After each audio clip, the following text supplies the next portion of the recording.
ምንድነው የምትሉት? ሐሳብ ድምፅ ማዋጣት አለባችሁ። ይሄ ለአብሮነት ለኢትዮጵያ የተሰኘ ስብስብ ነው። በዋነኛነት መቀመጫቸውን ዋሽንግተን ዲሲ ነው ያደረጉት። በተደጋጋሚ እንደነገርኳቸው የአየር ሽፋን እንድንሰጣቸው በጠየቁን መሰረት ይኸው የአየር ሽፋን ሰጥተናቸዋል። የቴዲ ሐዋሳ ቤተሰቦች አድምጣችኋል። 2 ጥያቄ ነው የሚፈቀደው። ፈጠና አድርጌ እንደምንም ብዬ አታልዬም ቢሆን 3 ጥያቄ ለመጠየቅ ሙከራ አድርጌ ያለው የተወሰኑትን አስቆመውኛል። የተወሰኑትን አሁን አንመለስም፣ በጊዜ ሂደት ነው የሚመለሰው ብሎኛል። ስለዚህ ጥያቄ ጠየቅኩኝ እንጂ ምላሽ አላገኘሁም ማለት ነው። ለመታዘብ ያህል። በተረፈ እንዲህ ያለ ነገር መኖሩ ይበል የሚያሰኝ የሚበረታታ ነው። ዝም ብሎ ዳር ተቀምጦ በግል ሀሳብ ከማንሸራሸር ቢያንስ ሙከራ እያደረጉ ነው ያሉት። ሙከራ ካደረጉ አደባባይ ላይ ከወጡ ደግሞ እናንተ የታዘባችሁትን ቢኮዝ በእናንተ ጉዳይ በእኔና በእናንተ ጉዳይ ለመወሰን እስከሆነ ድረስ የሚመጡት መናገር አለብህ ማለት ነው። በሀገረ ጉዳይ ላይ ነው ማለት ነው። በህልውና ጉዳይ ላይ ነው ማለት ነው። ሃይማኖተኛ ነኝ እንትን ነኝ ጾም ላይ ነኝ ምናምን፣ ይሄ የሀገር ጉዳይ ነው። ምንድነው የምታስቡት ነው? ኦኬ ከነዚህ የታዘብኳቸውን ነገሮች በወፍ በረር ልሂድበትና እዚህ ገስት ላይ ያሉ ሰዎች የሚናገሩትን ታደምጣላችሁ። የመጀመሪያው አብሮነት ለኢትዮጵያ ነው የሚለው በጋራ የተሰበሰቡ ኃይሎች ናቸው። ራሳቸውን የፖለቲካ ፓርቲ አድርገው አይደለም የሚወስዱት፣ ወይም የፖለቲካ ፓርቲ ነን ብለው አይናገሩም። እኛ ግብረ ኃይል ነን ነው የሚሉት። ዋነኛ ዓላማችን በህዝባዊ እምቢተኝነት አሁን ያለውን መንግስት መጣል ነው። ለዚህ ደግሞ ሁላችሁም መተባበር አለባችሁ ነው የሚሉት። ከኛ ጋር በጋራ በመሆን በሲቪል ዲስኦቢዲየንስ መንግስትን ለመጣል በምናደርገው ሂደት ውስጥ አብራችሁን ሁኑ ይላሉ። ኦኬ እንደዛ ካሉ እንደዛ የማለት መብታቸው የተጠበቀ ነው። ግልጽ ያልሆነላችሁ ጥያቄ ካለ ደግሞ መጠየቅ ትችላላችሁ ማለት ነው። እስኪ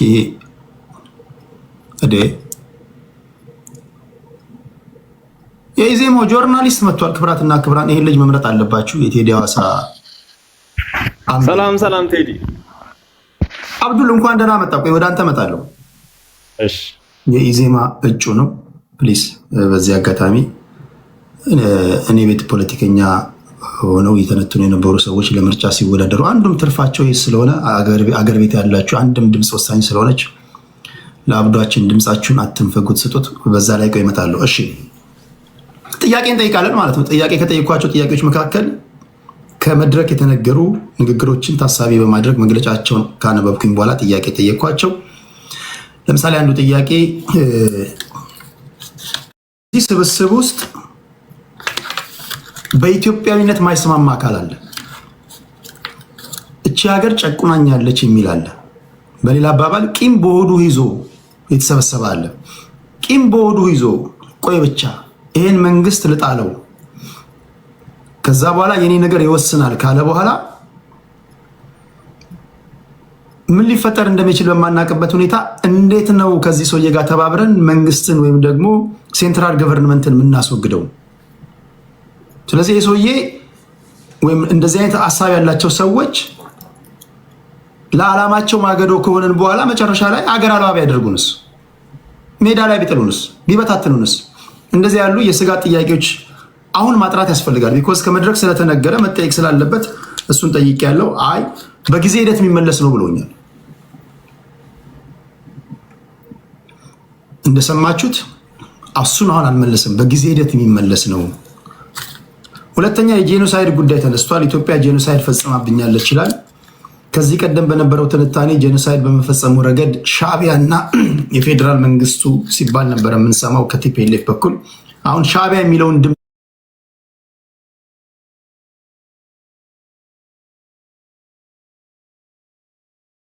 አንሰማም፣ ከአንደበታቸው የለም። የፌዴራል ሳይድ ፈጽሞብኛል ይላል። ይሄው አካል ሻዕቢያ ፈጽሞብኛል ይል የነበረው አካል ውስጥ ለውስጥ እንደዚህ አደባባይ ላይ ባይነገርም ከውስጥ አዋቂዎች እንደምንሰማው ከሆነ ግን በጄኖሳይድ ጉዳይ ከኢሳያስ አፈወርቂ በተሰጣቸው ትእዛዝ የቲፒኤልኤፍ ሰዎች ትግራይ ላይ የሻዕቢያ ታጣቂዎች ጄኖሳይድ ፈጽመዋል ብሎ መናገር አይችሉም፣ አይናገሩም። ጄኖሳይድ የሚለው ቃል የሚሰራው ለፌዴራል መንግስቱ ብቻ ነው ማለት ነው። ይህስ ደብል ስታንዳርድ አይሆንም ወይ? ይህንስ እንዴት ነው የምታካሄዱት ብዬ ጠይቄያቸዋለሁ። ጄኖሳይድ ተፈጽሞብኛል ትላላችሁ፣ የፌዴራል መንግስቱ ጄኖሳይድ ፈጽሞብኛል ወይም ኢትዮጵያ ጄኖሳይድ ፈጽሞብኛል ትላላችሁ። በተቃራኒው ደግሞ ከሻዕቢያ ጋር እንደምትሰሩ በተለያዩ መንገዶች ትናገራላችሁ። ሻዕቢያ ከዚህ ቀደም ጄኖሳይድ እንደፈጸመባችሁ ተናግራችሁ ነበር፣ እኛም ተናግረን ነበር። ይህን እንዴት ታስታርቁታላችሁ ብዬ ነበረ። አሁንም እሱ በእኔ የሚመለስ አይደለም ብለዋል። ጥያቄው ስጠይቅ ብዙ ጊዜ የታዘብኩት ምነው ጥያቄ ስትጠይቁ ጥያቄው ለመመለስ በእኔ የሚመለስ አይደለም ወይም አሁን የሚመለስ አይደለም ይሏቸዋል። ችግሩን ለመናገር ግን በእነሱ የሚነገር ነው። በደንብ ልብ ብላችሁ መስማት አለባችሁ። ችግሩ በእነሱ ነው የሚተነተነው፣ ጥያቄው ግን በእኔ የሚመለስ አይደለም ይሏቸዋል። ኦኬ፣ ማን ነው ታዲያ? ማንን አምን ነው ታዲያ ከእናንተ ጋር አብረን ልንሆን የምንችለው? እንዴት ነው ከእናንተ ጋር? በምንድን ነው በምን መርህ ነው የምንሰለፈው የሚል ጥያቄ ሊነሳ ይችላል። ይህን የማጥራት ክፍተቶች እንዳሉ አይቻለሁ። ከዚህ ቀደም በተደጋጋሚ እንደተናገርኩት በልደቱ ጉዳይ በአቶ ልደቱ ጉዳይ ላይ እኔ ራሴ አቋም አለኝ። በተለይ ከሀገር ውጭ ካላችሁ ፖለቲከኞች እኔ ምንም ነገር ለማድረግ አቶ ልደቱ አያሌው እኔ መብት አላቸው ብዬ አስባለሁ። አቶ ልደቱ ከፈለገ ታጣቂ ቡድን ውስጥ የመግባት በሰላማዊ መንገድ የመታገል እንዲህም ሆኖ አቶ ልደቱ አያሌው ከሚያስደንቁኝ ኳሊቲዎቹ መካከል በሀገር ጉዳይ ሲደራደር አይቼው አላውቅም። በተለይ በናሽናል ኢንተረስት ጉዳይ የሚደራደር ሰው አይደለም። እኔ ጋር እንግዳ አድርጌ ባቀረብኳቸው ሰዓት በተለይ አገር ቤት እንዳይገባ የተከለከለ ሰው አይደለም። አገር ቤት እንዳትገቡ ተከልክላችሁ በሀሳብ መቃረን እንኳን ኢትዮጵያ ትፍረስ የምትሉ ብዙ ፖለቲከኞች ባላችሁበት ሀገር ላይ አቶ ልደቱ አያሌው በግልጽ አገር ቤት እንዳይገባ ተከልክሎ እንኳን በትጥቅ ትግል መንግስትን የመቀየርን ሂደት አልደግፍም የሚል ሰው ነው። በቂ ኮዝ አለ፣ ነፍጥ ለማንሳት በቂ ኮዝ አለ፣ ነፍጥ ታነሳለህ ወይ ስለው በፍጹም ነው ያለው። በሀገሬ ጉዳይ አልደራደርም ነው የሚለው። ወጥ ያለው አቋም አይቻሉ። በሌሎቹ ላይ ግን ብዙ ነገሮችን የታዘብኩት አደባብሶ የማለፍ ነገር አይቻለሁ። እናንተም ያን ታዘባችኋል ብዬ አስባለሁ። ሁለተኛ እኛ የሽግግር መንግስት እንዲመሰረት ነው። የሽግግር መንግስት ባህሪያቶች እነዚህ ናቸው ይሏቸዋል። የኢትዮጵያ ታሪክ ያንን ነው የሚያሳየው። መርሁ አልጠፋንም። ትራንዚሽናል ገቨርንመንት ምን እንደሆነ አልጠፋንም። ለምሳሌ ለመጥቀስ ያህል ጃንሆይን ከስልጣን ካስወገዱ በኋላ የሶስተኛ ክፍለ ጦር ሰዎች እኛ የሽግግር መንግስቱን ለማሳለጥ የመጣንን እንጂ አገር ለመምራት አይደለም ብለው ነበር። የኢትዮጵያ ታሪክ የሽግግር መንግስቱን የሚመሩ ሰዎች ኦኬ ሽግግሩን አሳልጠናል እንልቀቅ ሲሉ አይታችሁ ታውቃላችሁ? ኢትዮጵያ እንደውም በታሪኳ ብዙ ጊዜ ችግር ውስጥ የምትገባው የሽግግር መንግስት መሪዎችን የሚሉ ሰዎች በመጡበት ሰዓት ላይ ነው። ለምሳሌ ጃንሆይን ካስወገዱ በኋላ ኢትዮጵያ ለመፍረስ 11ኛው ሰዓት ላይ የነበረችበት ጊዜ ነው። ዚያድ ባሬ መጥቷል። የተለያዩ ታጣቂዎች ከነዚህ ዚያድ ባሬ ከሶማሌ ጋር አብረው ተዋግተዋል። ከዛ በኋላ 60ዎቹ የተረሸኑበትን ታውቃላችሁ። የኢትዮጵያ ፖለቲካ ወገቡ የተሰበረበት ጊዜ ነው። ደርግ ከወደቀ በኋላ 1991 ላይ በተለይም ደግሞ ኢህአዲግ ትራንዚሽናል ገቨርንመንት ኢንስቶል አደረግኩኝ ባለበት ጊዜ ላይ ኤርትራ ተገንጥላለች። የባህር በር አተናል። አሁን ድረስ ያሉ ፖለቲከኞች በሽግግር መንግስቱ ጊዜ የተወሰነ ውሳኔ ስለሆነ እኛን አይመለከትም እያሉ እንዲከራከሩ ምክንያት የሆነው ይሄ ሁሉ በሽግግር ጊዜ የተፈጠረብን ነገር ነው። አሁንም እኛ የምንፈልገው የሽግግር መንግስት ኢንስቶል ለማድረግ ነው ካሉ ምንድነው መተማመኛው? የደርግ ሰዎች እኛ የሽግግር መንግስቱን ለመምራት ነው ከዛ በኋላ ወደ ካምፓችን እንገባለን ካሉ በኋላ ለምን አለቀቃችሁም ተብሎ ሲጠየቁ ከእስር ቤት የወጡ ብዙ የደርግ ሰዎች ጀነራሎች እና አዲስ ተድላ እነ ፍስሐ ደስታ ሁሉንም ብታያቸው ስልጣን ይጣፍጣል ነው ያሉት። ስልጣን ስለሚጣፍጥ ያው ተሳሳትን ያሉት። አይ የሽግግሩን ካሳለጥኩ በኋላ ወደ ቢሮ ይገባለሁ ወይ ወደ በኛ ስራ ይገባለሁ ብትለኝ እሺ እንዴት ነህ ነው ማለት ስልጣን የምታውቁት ነው። ካለፈ ታሪካችን የምናውቀው ነው። ኢትስ ኦኬ። እኔ ለእናንተ ነው። እኔ ስልጣን አልፈልግም። እኔ ህዝቡ ነው የሚወስነው። እኔ 4 ኪሎ ከገባሁ በኋላ ነገሮችን ካደላደልኩ በኋላ ወደ ቢሮ ይገባለሁ ብትል ያለን ታሪክ ያንን ነው የሚያሳየው። መንግስቱ ኃይለማርያም ያን አድርጓል። ደርጎች ያን አድርገዋል። ኢህአዴጎች ያን አድርገዋል። መጽሐፎቻቸው ላይ ታያላችሁ። እሺ፣ ስለዚህ እኚህን ነገሮች ሲናገሩ ታያላችሁ። ሌላው የማግባቡን ነገሮችን ለመፍታት ነው በጋራ የተሰበሰብነው ይላሉ። ጅማሬው ጥሩ ነው። ጥያቄው ፈታችሁ ወይ ነው። የማግባቡ ነገሮቻችሁን ለመፍታት ተሰበሰባችሁ፣ አንድ ሆናችሁ። ኦኬ ጥያቄው ኦኬ ፈታችሁ ወይ? ለምሳሌ በተናጠል ጥያቄ ብትጠይቋቸው አንዳንድ የማይመልሷቸው ጥያቄዎች አሉ። ጥያቄው ችግር ሊያመጣ እንደሚችል ካወቁ እሱ መሬት ባሉት ሰዎች ነው የሚመለሰው ይላል። መሬት ባሉት ሰዎች ነው የሚመለሱት ካሉ ይገባል። በመለስ ችግር ሊፈጥር ይችላል። ወይም በምንድን ነው ተከናንቦ ይደር ነው እያለ ያለው። ተከናንቦ ይደር ደግሞ አስቸጋሪ ነው። ቢኮዝ ምን እንደሆነ አናቅማ። እሱ 4 ኪሎ ስንገባ የምናየው ነው ካልከኝ 4 ኪሎ ከገባ በኋላ ሀሳብ ቢቀየርስ ምን እናውቃለን? አሁን ነው መንገድ ያለብን። አሁን ነው ላትከዳዱ የቃል ኪዳን ሰነድ መፈራረም ያለባቸው። አንድ እኮ ናቸው አይደል? ልክ ነው። በዚህ ጉዳይ ላይ ተስማምተን ተማምለን ይሄን ጉዳይ ላናነሳ እንደ ችግር ላናነሳ እጅ ለእጅ ተያይዘናል ካልክ ኦኬ። ከዛ በኋላ ደግሞ በግልጽ ከነገርከን የሚነሱ ጥያቄዎችን ለመመለስ አቅም ይኖራል። አድበስብሰን የምናልፍ ከሆነ ግን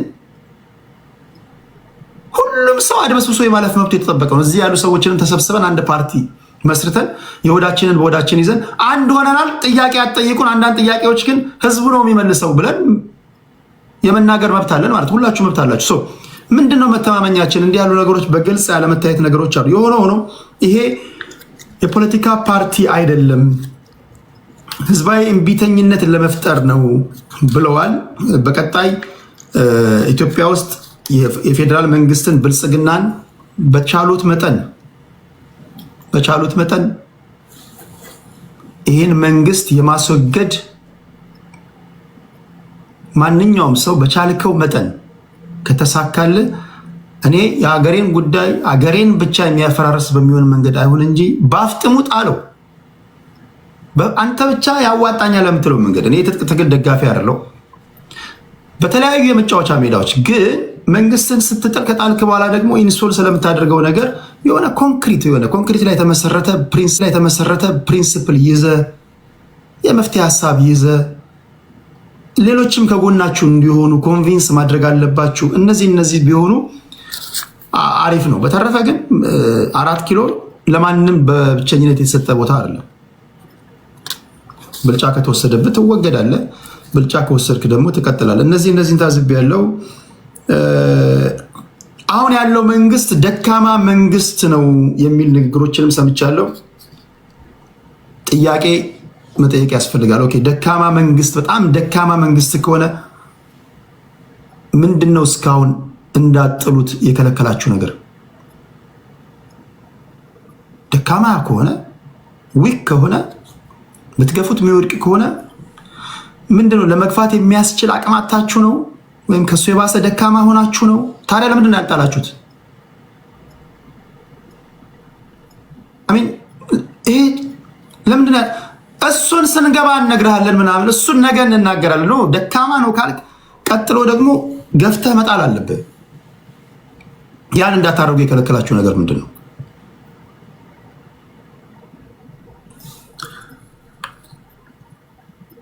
ተቀየረ ስለመጣው የመጨረሻው የተቀየረ ስለመጣው ስለ ዓለም አስተላለፍ ጥያቄ አንስቼላቸው ነበር።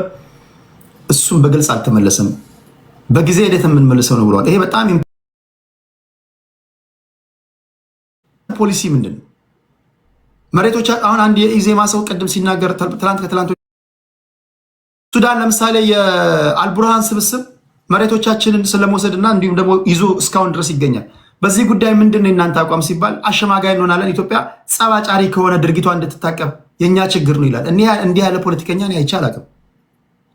መሬታችን ተወስዶ ጸባጫሪ ከሆነ ነገር እኛ መታቀብ አለብን ብሎ የአሸማጋይነት ሚና ለመጫወት ወደ ስልጣን ለመምጣት የሚያስብ ሰው እንዲህ መሆን የለበትም። ሩዝለስ መሆን ካለብህ በዓለም ፖለቲካ ላይ ሩዝለስ መሆን ነው ያለብን። እንደ ሀገር አስተላልፍ ያለው በፌስቡክ አስተላልፍ ያለው ቲክቶክ ላይ ያላችሁ እንድትሰሙ አድርግ ያለን እድል ከሰጣችሁን፣ ኦነግም እንደዛው እድል ከሰጣችሁን፣ የገዢው ፓርቲም ሰዎች እንደዛው እድል ከሰጣችሁን፣ የሚዲያ ሰው መሆን ካለብን እንደዛ ነው መሆን ያለበት የሚል እምነት አለኝ። ክብራትና ክብራን እነዚህ ናቸው። እዚህ ጋር አንተነህ አለ፣ አንተነህ አብርሃም፣ ዋንጋሪ አለ፣ ቅድስት አለች፣ አብዱ አለ። አብዱ የኢዜማ ፓርቲ ተወካይ ነው። በቀጣይ 7ኛ ዙር ሀገራዊ ምርጫ ይወዳደራል ኢዜማን ወክሎ። በዚህ አጋጣሚ ምረጡት። ድምፅ ስጡት። እሱ አለ መስፍን ፈይሳ ሮቤ አለ። ዛሬ የአብሮነት ለኢትዮጵያ ይሄው መግለጫቸው እዚህ ጋር የምታነቡት ነው። አጠቃላይ ሁኔታውን እንዴት አያችሁ? ከዚህ ጋር ተያይዞ እንደው ከመጣችሁ አይቀር እንድትነኩት የምፈልገውን ጉዳይ ልንገራችሁና ወደ ትንታኔያቸው ወስዳችኋለሁ።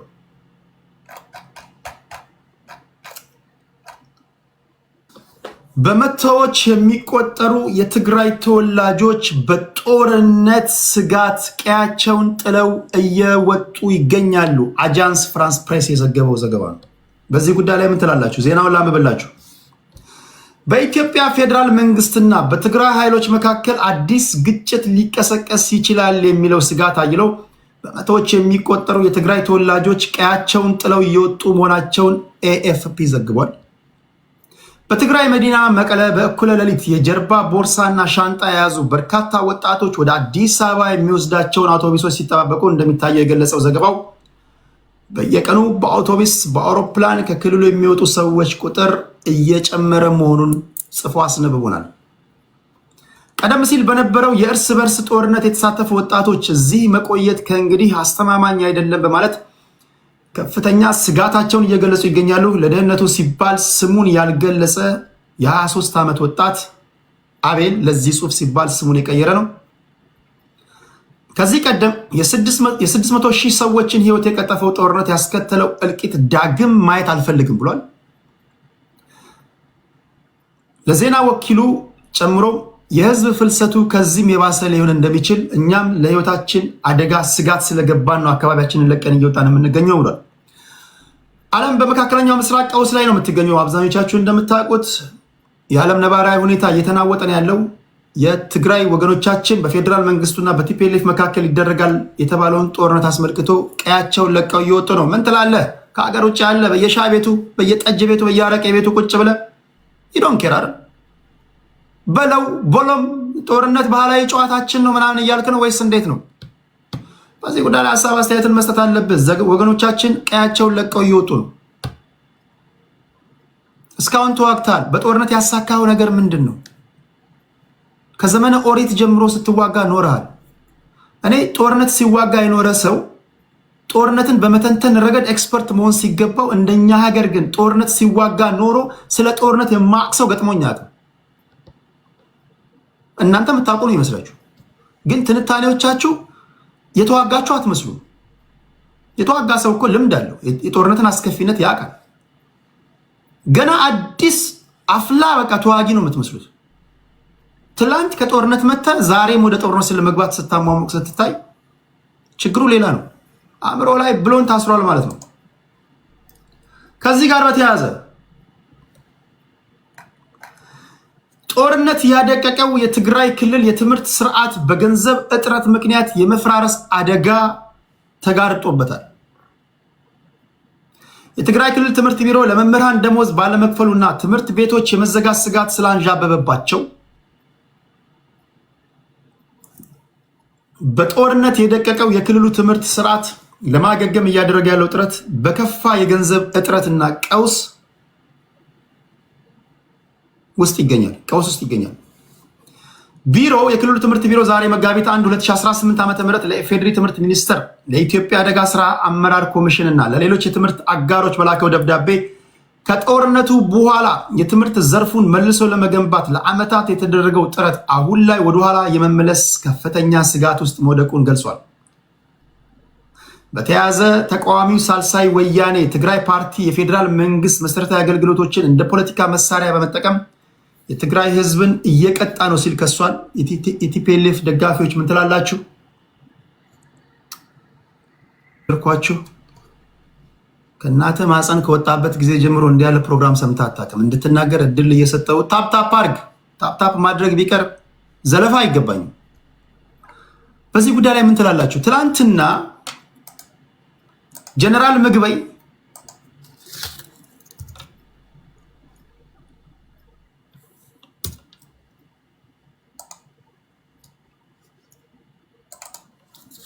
ስለ ሀብታቸው እንዲህ ተናግረው ነበር።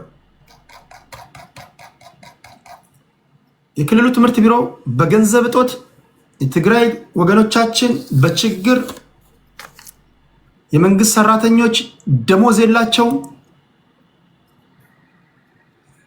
አይከፍሏቸውም። የህወሓት ታጣቂዎች የምዕራብ ግንባር የሚባለው አደረጃጀት አዛዥ የሆኑት ምግበይ ኃይለ ከድምፀ ወያኔ ቴሌቪዥን ጋር ባደረጉት ቆይታ ግን የሚከተለውን ብለዋል።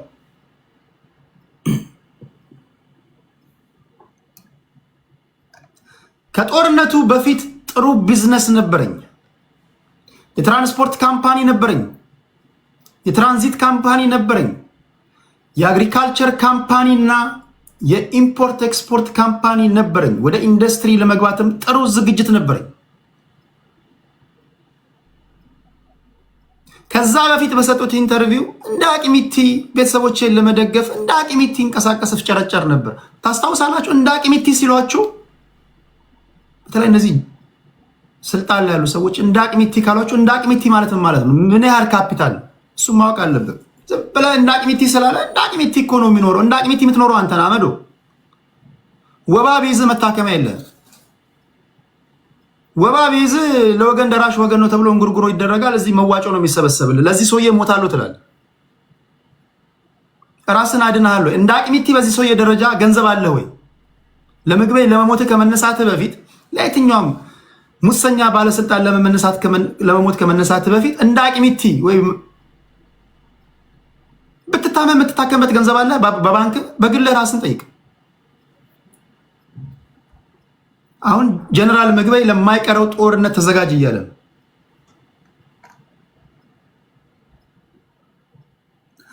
እና ምንም ጥርጥር የለውም ጥሩ ቢዝነስ ነበረኝ። ስራ በጀመርኩባቸው 8 እና 9 ዓመታት ውስጥ ክረምት ከሚስቴና ከልጆቼ ጋር አሜሪካ፣ ዱባይ ወይም ሌላ ሀገር ነበረ የምከርመው። አንተ ትሄድ ነበር አመዶ። ለእነዚህ ሰዎች ለመሞት ከመነሳት በፊት ቁርስን ዱባይ ሁልጊዜ ምልህ ነው የደገሙት ነው። ቁርስን ዱባይ፣ ምሳን ዲሲ፣ ከዛ አውስትራሊያ የተዘዋወርክ ትበላ ነበር። እንዴት ያለ እርግማን ነው ጎበዝ! ለዚህ ለሚበላው ሰውዬ ሳትበላ በባዶ ወደ እኮ ልሙት እያልክ ያለው እሱ ከጎኑ እንድትሰለፍ የሚጠቀማት ፖለቲካዊ ንግግር አለች። ህዝቡ ይላል። ህዝቡ ሲል አውቶማቲካሊ እኔ እያለ ነው። ህዝቡ ይሄን አልፈለገም ካለ እኔ አልፈለግኩም እያለ ነው። እያንዳንዱ ምቾትና ጉዳት ከሱ ጥቅም ወይም ደግሞ ከራሳቸው ከፖለቲከኞች ጥቅም አንጻር ነው የሚነግሩ። አንተስ ምንድን ነው የምትጠይቀው ነው ጥያቄው። እናም ጥሩ ህይወት ነበረኝ። አዲስ አበባም በጥሩ ዋጋ የሚከራዩ ቤቶች አሉኝ። ትግራይ ውስጥ መቀለ ላይም አለኝ። ዱባይ ላይም ቢሆን አዎ ጥሩ ቤት አለኝ። አመዶ ጥሩ ቤት አለህ ዱባይ ላይ? ተው ዱባይ ላይ ኢትዮጵያ ላይ የቀበሌ ቤት አለ። ለዚህ ሰውዬ ከመሞት በፊት ኦኬ የጭቃ ቤት አለህ፣ ካርታና ፕላን ያለው በአንተ ስም የሆነ ቶ የጭቃ ቤቱን ቶ የቤት ኪራይ በወር ሲመጣብህ ምንም ያለምንም ችግር መክፈል ትችላለህ። ኢማጂን ለራስህ መሸሸጊያ የሌለ ሰውዬ አሜሪካም ዱባይም አውስትራሊያም ቤት ያለው ሰውዬ ነው። ለዚህ ነው የምትሞተው ማለት ነው። ለጀነራል ምግበይ ብቻ አይደለም፣ ይሄ ለሁሉም የሚሰራ ነው።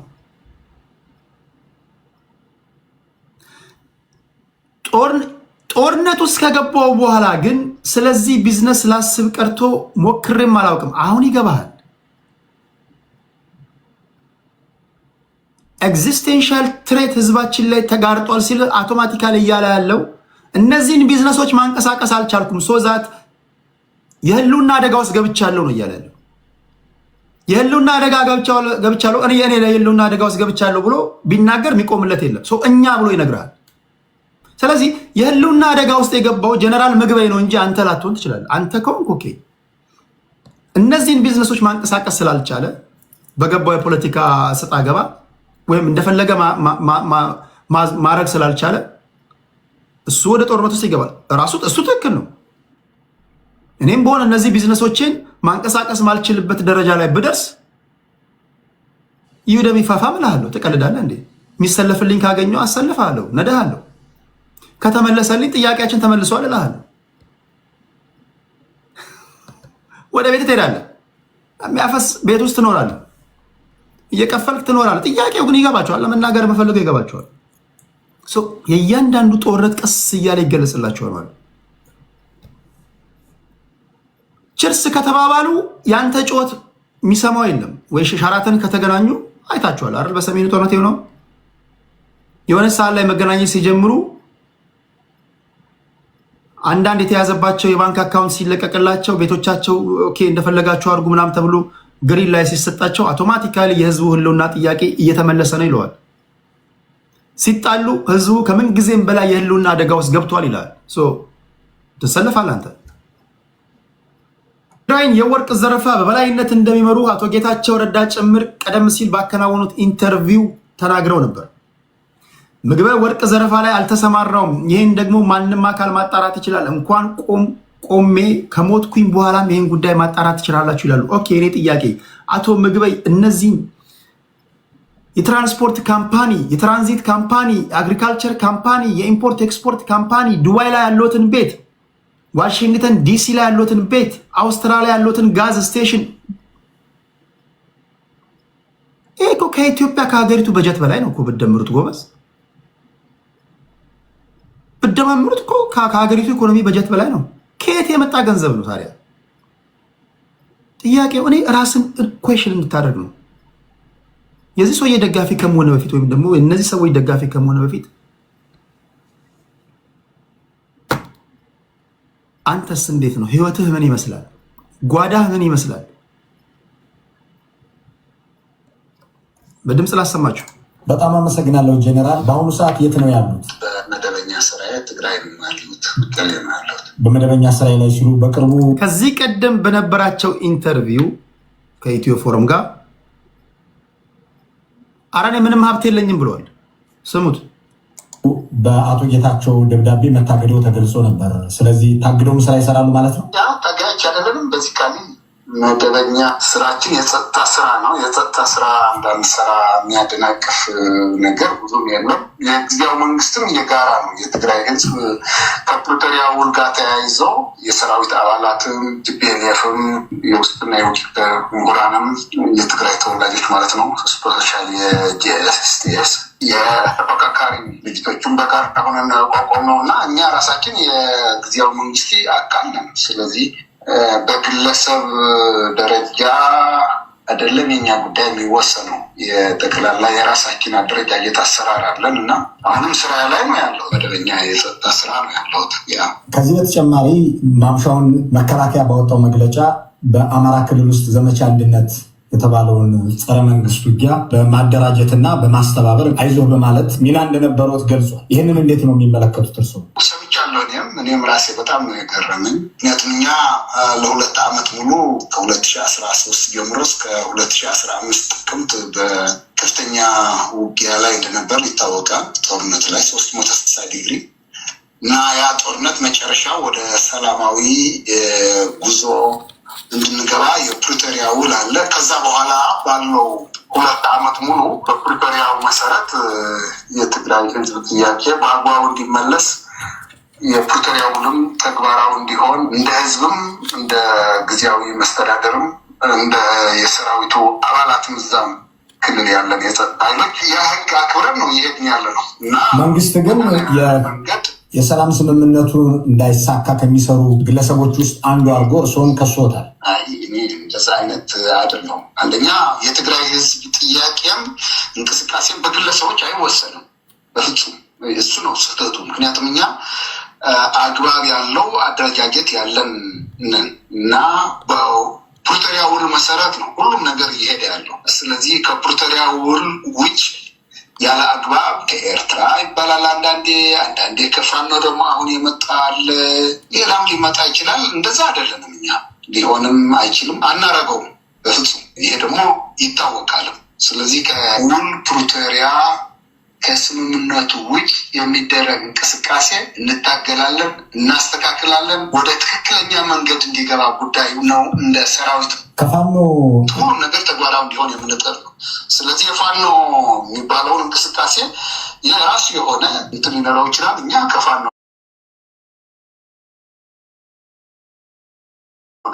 ከአግባብ ውጭ ግንኙነት የለንም። ግልጽ ለመናገር አንድም የፋኖ አመራር ከኔ ጋር ምንም አይነት ግንኙነት የለውም። አላረገውም፣ ተገቢም አይደለም፣ አናረገውም። በመንግስት መግለጫ ላይ በአዲስ አበባ ውስጥ ፎቆች ደርድሯል። በኢህአዴግ ዘመን በሌብነት ስሙ የታወቀ ነው። በአሁኑ ሰዓትም በዱባይ ቤት ሊሰራ እና ሊገዛ እንደዚህ እየተዘጋጀ ነው የሚል ይዘት ያለው መልእክትም አለ። በእርግጥ በአዲስ አበባ እነዚህ ፎቆቹ ከነበሩ የት አካባቢ በምን ሁኔታ ነው ያሉት? አሁን መንግስት ወርሷቸዋል ወይስ መንግስት አግዷቸዋል? እንዴት ያለ ይዞታ ነው ያላችሁ? እኔ ፎቆች ያሉኝም አዲስ አበባ እንደ ማንኛውም ዜጋ መደበኛ የሆነ ቦታ አለኝ። ምንም መንግስትም ያለ ልብ በሉ፣ ፎቆች የሉኝም ነው ያለው። ፎቅ አላለም። ፎቆች እና ፎቅ ይለያል። ፎቆች ባይኖሩት ፎቅ ሊኖረው ይችላል። የሆነ ሆኖ ግን በደንብ ስሙኝ እና ወደ እነሱ እመጣለሁ። ከዚህ በፊትም መከላከያም እያለሁት በኢትዮጵያ መከላከያ ውስጥ እያለውም የነበረ ቦታ ነው። ከዛ የተለየ ነገር የለም። መንግስት ከዚህ በፊት በነበረ ጦርነት እንደ ማንኛውም የትግራይ በዚህ ጦርነት የተሳትፈዋል በሚል ታጉደው ነበር። ኋላ መንግስት በአግባቡ የለቀቃቸው ናቸው። ስለዚህ የተለየ ሀብትም ያለኝ ሰው አይደለሁም። በቢዝነስ ውስጥ ነበርኩ ለተወሰነ 7-8 ዓመት። በዛ ከቢዝነስ ጋር ተያይዞ አንዳንድ የተወሰነ ቤተሰብ የሚያስተዳድርበት አቅም ለመገንባት ሞክሬ ነበር፣ አልተሳካም በተፈጠረ ሁኔታ። ስለዚህ የተለየ ሀብት ያለኝ ሰውም አይደለሁም። ፍጹም ውሸት ነው። ፍጹም እንደዚህ አይነት ካራክተር ያለኝ ሰውም አይደለሁም። ብዙ ሰው ያውቃል። በቅርብ በትጥቅ ትግልም ከዛ ባለው የ3 ዓመት ማለት ያለፈው 4 ዓመትም በትግራይ ውስጥ ነው ያሉት። ከተለያዩ የጸጥታ መዋቅር ያሉ ጓደኞች አብረን ነው የምንሰራ እና ከህግና ከስርዓት ውጭ ያለ አግባብ ሀብት የሚያካብት ሰውም አይደለም። ድሮም በመከላከያ እያለሁም ይታወቃል። አሁን እንደዛ አይነት ሰው አይደለም። በአሁኑ የመከላከያ መግለጫ ላይ በኤርትራ በኩል ምንም አይነት ትግረኛው ይሄ ነው በትግረኛ የተናገረው። ስለዚህ ፌዴራል መንግስት ፍጹም ሜዳ ያለ የዛ ለማለትም ለኔ ስራ ይሰራሉ ማለት ነው። በትግረኛውን ትላንትና አስደምጫቸዋለሁ ትርጉሙ። ሌብነት እሱ ብቻ ነው። አሁን ሌብነት ነው ያው የቲፒኤልኤፍ ሌብነት ውስጥ የማይገባ አለ ብዬን ያላምነው። ጥያቄው ምንድነው? የኔ ኃላፊነት እናንተ ራሳችሁ እንዴት ናችሁ ነው። ኦኬ ይሄን ካልኩኝ በኋላ ወደ እንግዶቼ እሄዳለሁ። ካንተነ አብርሃም እንጀምራለን። ለዚህ ፕሮግራም 3 ዙር እሰጣችኋለሁ። የመጀመሪያው ዙር በክፍል እናደርገዋለን። የአብሮነት ለኢትዮጵያ ዋሽንግተን ዲሲ ላይ ተሰብስበው ያወጡትን መግለጫ እንዴት አያችሁ? ምን ታዘባችሁ? ከዛ ሁለተኛው ዙር ላይ በቲፒኤልኤፍ እና በፌዴራል መንግስቱ ስላላችሁ እሳቤ ትሰጡናላችሁ። ከታች ያላችሁ ታፕታፕ አድርጉ። እግዚአብሔር እድሜና ጤና ከሰጠ ስትቅለበለብ ተገኝተ ካልተቀሰፍ በስተቀር ሰላማዊ ውይይት ለማየት እድል ይኖራል ማለት ነው። ስትቅለበለብ ከተገኘ ክርስቶስ እስኪመጣ ድረስ ላትፈታ ትቦለቃለህ ማለት ነው። ይህ ፍጹም ሰላማዊ ውይይት የምናደርግበት ቤት ነው። በመደማመጥ በመከባበር የምናደርገው ውይይት ነው። የሀሳብ ልዩነት ለዘላለም ይኖር። የተለየ ሀሳብ ያላችሁ ሰዎች መጡት በጎ ነገር ይዘው እንደ ሀገር እንደ ኮንሰርንድ እንደሆነ ለሀገር እንደሚያስብ ሰው ሆኖ ቢሆን ኖሮ መንግስት አገዛዙ ጦርነት ያቆም የሚል ነገር ሳይሆን ጦርነት በመላ ሀገሪቱ ይቆም፣ ሁሉም የሚተኩሰው አካል ጦርነትን ያቆም። በተለይ ደግሞ መንግስት በተደጋጋሚ ጊዜ ጦርነት አያስፈልግም ብሎ ለመደራደር ራሱን ዝግጁ ባደረገበት ሁኔታ፣ ጥሪዎችን ባደረገበት ሁኔታ፣ ለሁሉም ጥሪዎችን አድርጎም ለመደራደርም ጭምር አሰፍስፎ እየጠበቀ ባለበት፣ በማንኛውም ሁኔታ ለድርድር በሩን ዝግ ባላደረገበት፣ በሁሉም ደረጃ መንግስት ለድርድር ዝግጁ በሆነበት ሁኔታ ተዋጊው ጦርነትን ጠማቂውና በየቦታው እየሄደ የሚፈልገው መንግስት እንደሆነ አድርገው ለመሳል የሄዱበት መንገድ ትክክል አይደለም። ይህንን ማስተካከል ነበረባቸው። መንግስት የሚፈልገው መደራደር ነው፣ መወያየት ነው።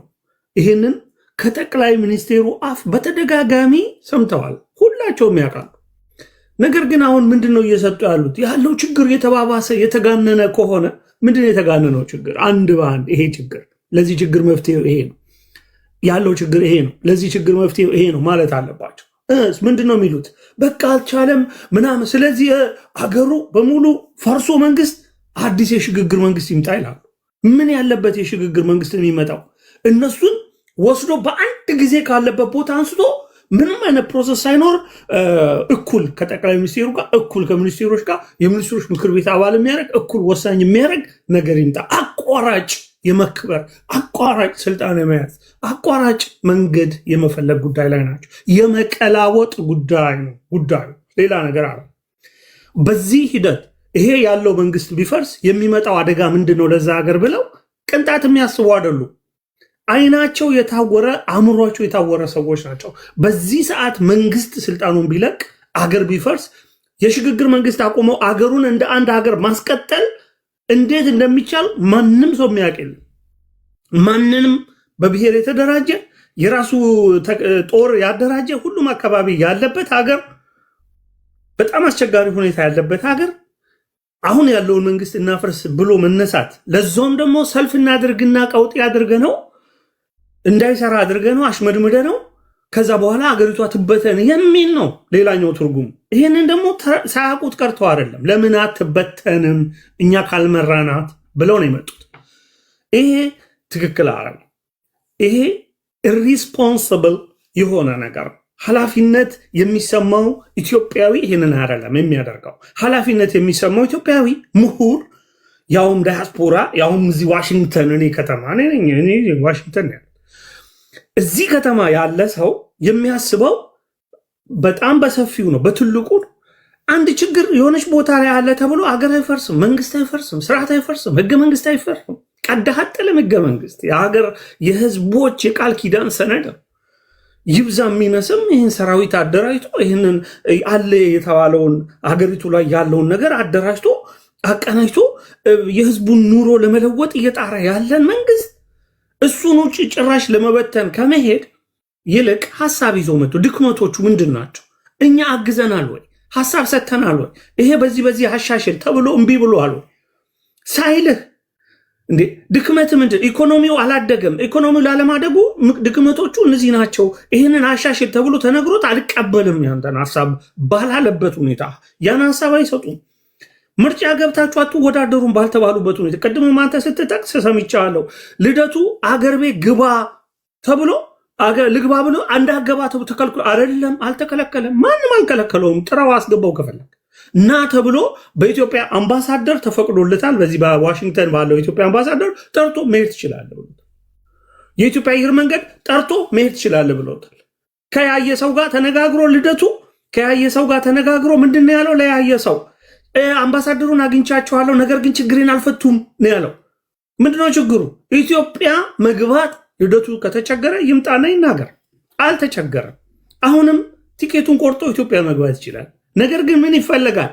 አጀንዳ መፍጠር ይፈለጋል። የሆነች ነገር ሆናለች ብሎ ሌላ ነገር መቀላወጥ ይፈለጋል። ይሄ ትክክል ጄኒውን አይደለም። በዋሽንግተን ዲሲ የኢትዮጵያ አምባሳደር ተደውሎላቸው ከላይ የመጣ ትእዛዝ ነው፣ ምንም ማድረግ አልችልም። ኢትዮጵያ አየር መንገድ እኔ እኮ አምባሳደር ብናልፍን አግኝቼዋለሁ። ኧረ እኔ ከመጀመሪያው ከቀን አንድ ጀምሮ ላይቭ እያሳዩኝ ነበር። እሳቸው ነው ከላይቭ በኋላ ላይቭን ካዩ በኋላ አምባሳደሩ ጋር መጥቶ ልደቱ ገብቶ ኤርፖርት ነው እኮ የተከለከለው። አቶ ልደቱ አያሌው ኤርፖርት ገብቶ ይኸው የኢትዮጵያ ሕዝብ እያለ ኢትዮጵያ አየር መንገድ ይኸውላችሁ ምንድነው መሰለህ አዲስ የተጀመረው አሰራር በህዝብ ተወካዮች ምክር ቤት ባጸደቀው መጀመሪያ ማንኛውም ዲያስፖራ ወደ ሀገር ቤት ከመግባቱ በፊት ስም ዝርዝሩ ለደህንነት ሰዎች ይላካል። ሶዛት የሚፈለጉ ሰዎች እዛ ላይ ካሉ ይሄ ሰውዬ እንዳይመጣብን ይባላል። በዛ መሰረት ነው አቶ ልደቱ አያሌው ስም ነበረ። የሚመለሱበትን ቀን አስቀድመው ተናግረው ነበረ እንዳይመጡ ተብሎ ከዛው ከኤርፖርት የተመለሱት። ይሄ እኮ ላይቭ የተላለፈ ነገር ነው። ከዛ በኋላ እሱን እኔና አንተ ተከታትለናል ሁላችንም። ከዛ በኋላ አቶ ልደቱ ኤምባሲ ሄደዋል። ኢትዮጵያ ኤምባሲ አምባሳደሩን በአካል አግኝተዋል። አግኝተው ይህንን እኮ ኦፊሻሊ በኦፍ ዘ ሪካርድ እኮ አለ ብዬ ነገርኩ ያለሁት እኮ አምባሳደር ብናልፍ እኮ ልዩ መልእክተኛና ባለሙሉ ስልጣን አምባሳደር እዚህ ዋሽንግተን ያሉት አቶ ልደቱን ጠርተው ቢሮ ቁጭ አድርገው አናግረው ወደ ኢትዮጵያ መሄድ ትችላለህ፣ ከኢትዮጵያ አየር መንገድ ሰዎችም ጋር አገናኝተው ምንድነው የተፈጠረው ችግር ብለው አጣርተው ነገሩ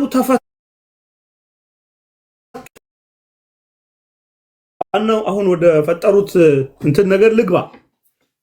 እግረ መንገዴን ይህንን ያነሳሁት አገር ቤት መግባት፣ መደራደር፣ መወያየት የአንድ እናት ልጆች ስራ ነው። በጣም ትክክል ናቸው። እንደራደር፣ እንወያይ፣ በእንደዚህ ይሄ ሁሉ ነገር እኔ የምደግፈው ነገር ነው። በሀገራቸው ጉዳይ ሀገራችን ወደ ውድቀት እየሄደች ነው ብለው በተቆርቋሪነት ስሜት መምጣታቸው ጥሩ ነው። ነገር ግን ተቆርቋሪነታቸው እንባቸው የአዞ ነው።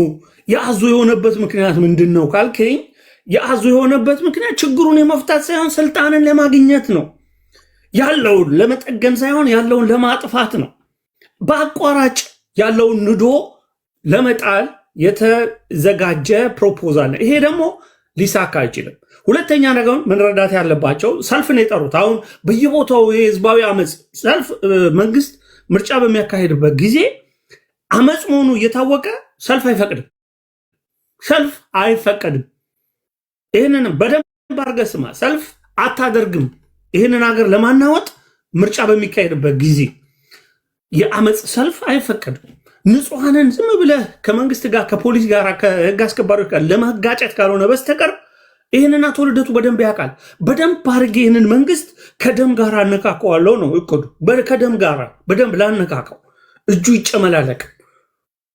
ግጭቱን ነው ፕሮሞት ለማድረግ የፈለጉት እንጂ ምርጫ እየተካሄደ ነው። ፓርቲዎች ገብተው እየተወዳደሩ ነው ያሉት። ሰላማዊ ነው ሁሉ ነገር። በዚህ ሰዓት ምንድን ነው መጥቶ በየጊዜው መሬት አንቀጥቅጥ የሆነ ሰላማዊ ሰልፍ ቀውጥ ይደረግ ምናምን እና የመንግስት ፈርሶ የሽግግር መንግስት ይቋቋም የሚያስብል ነገር ያለበት ሰዓት አይደለም።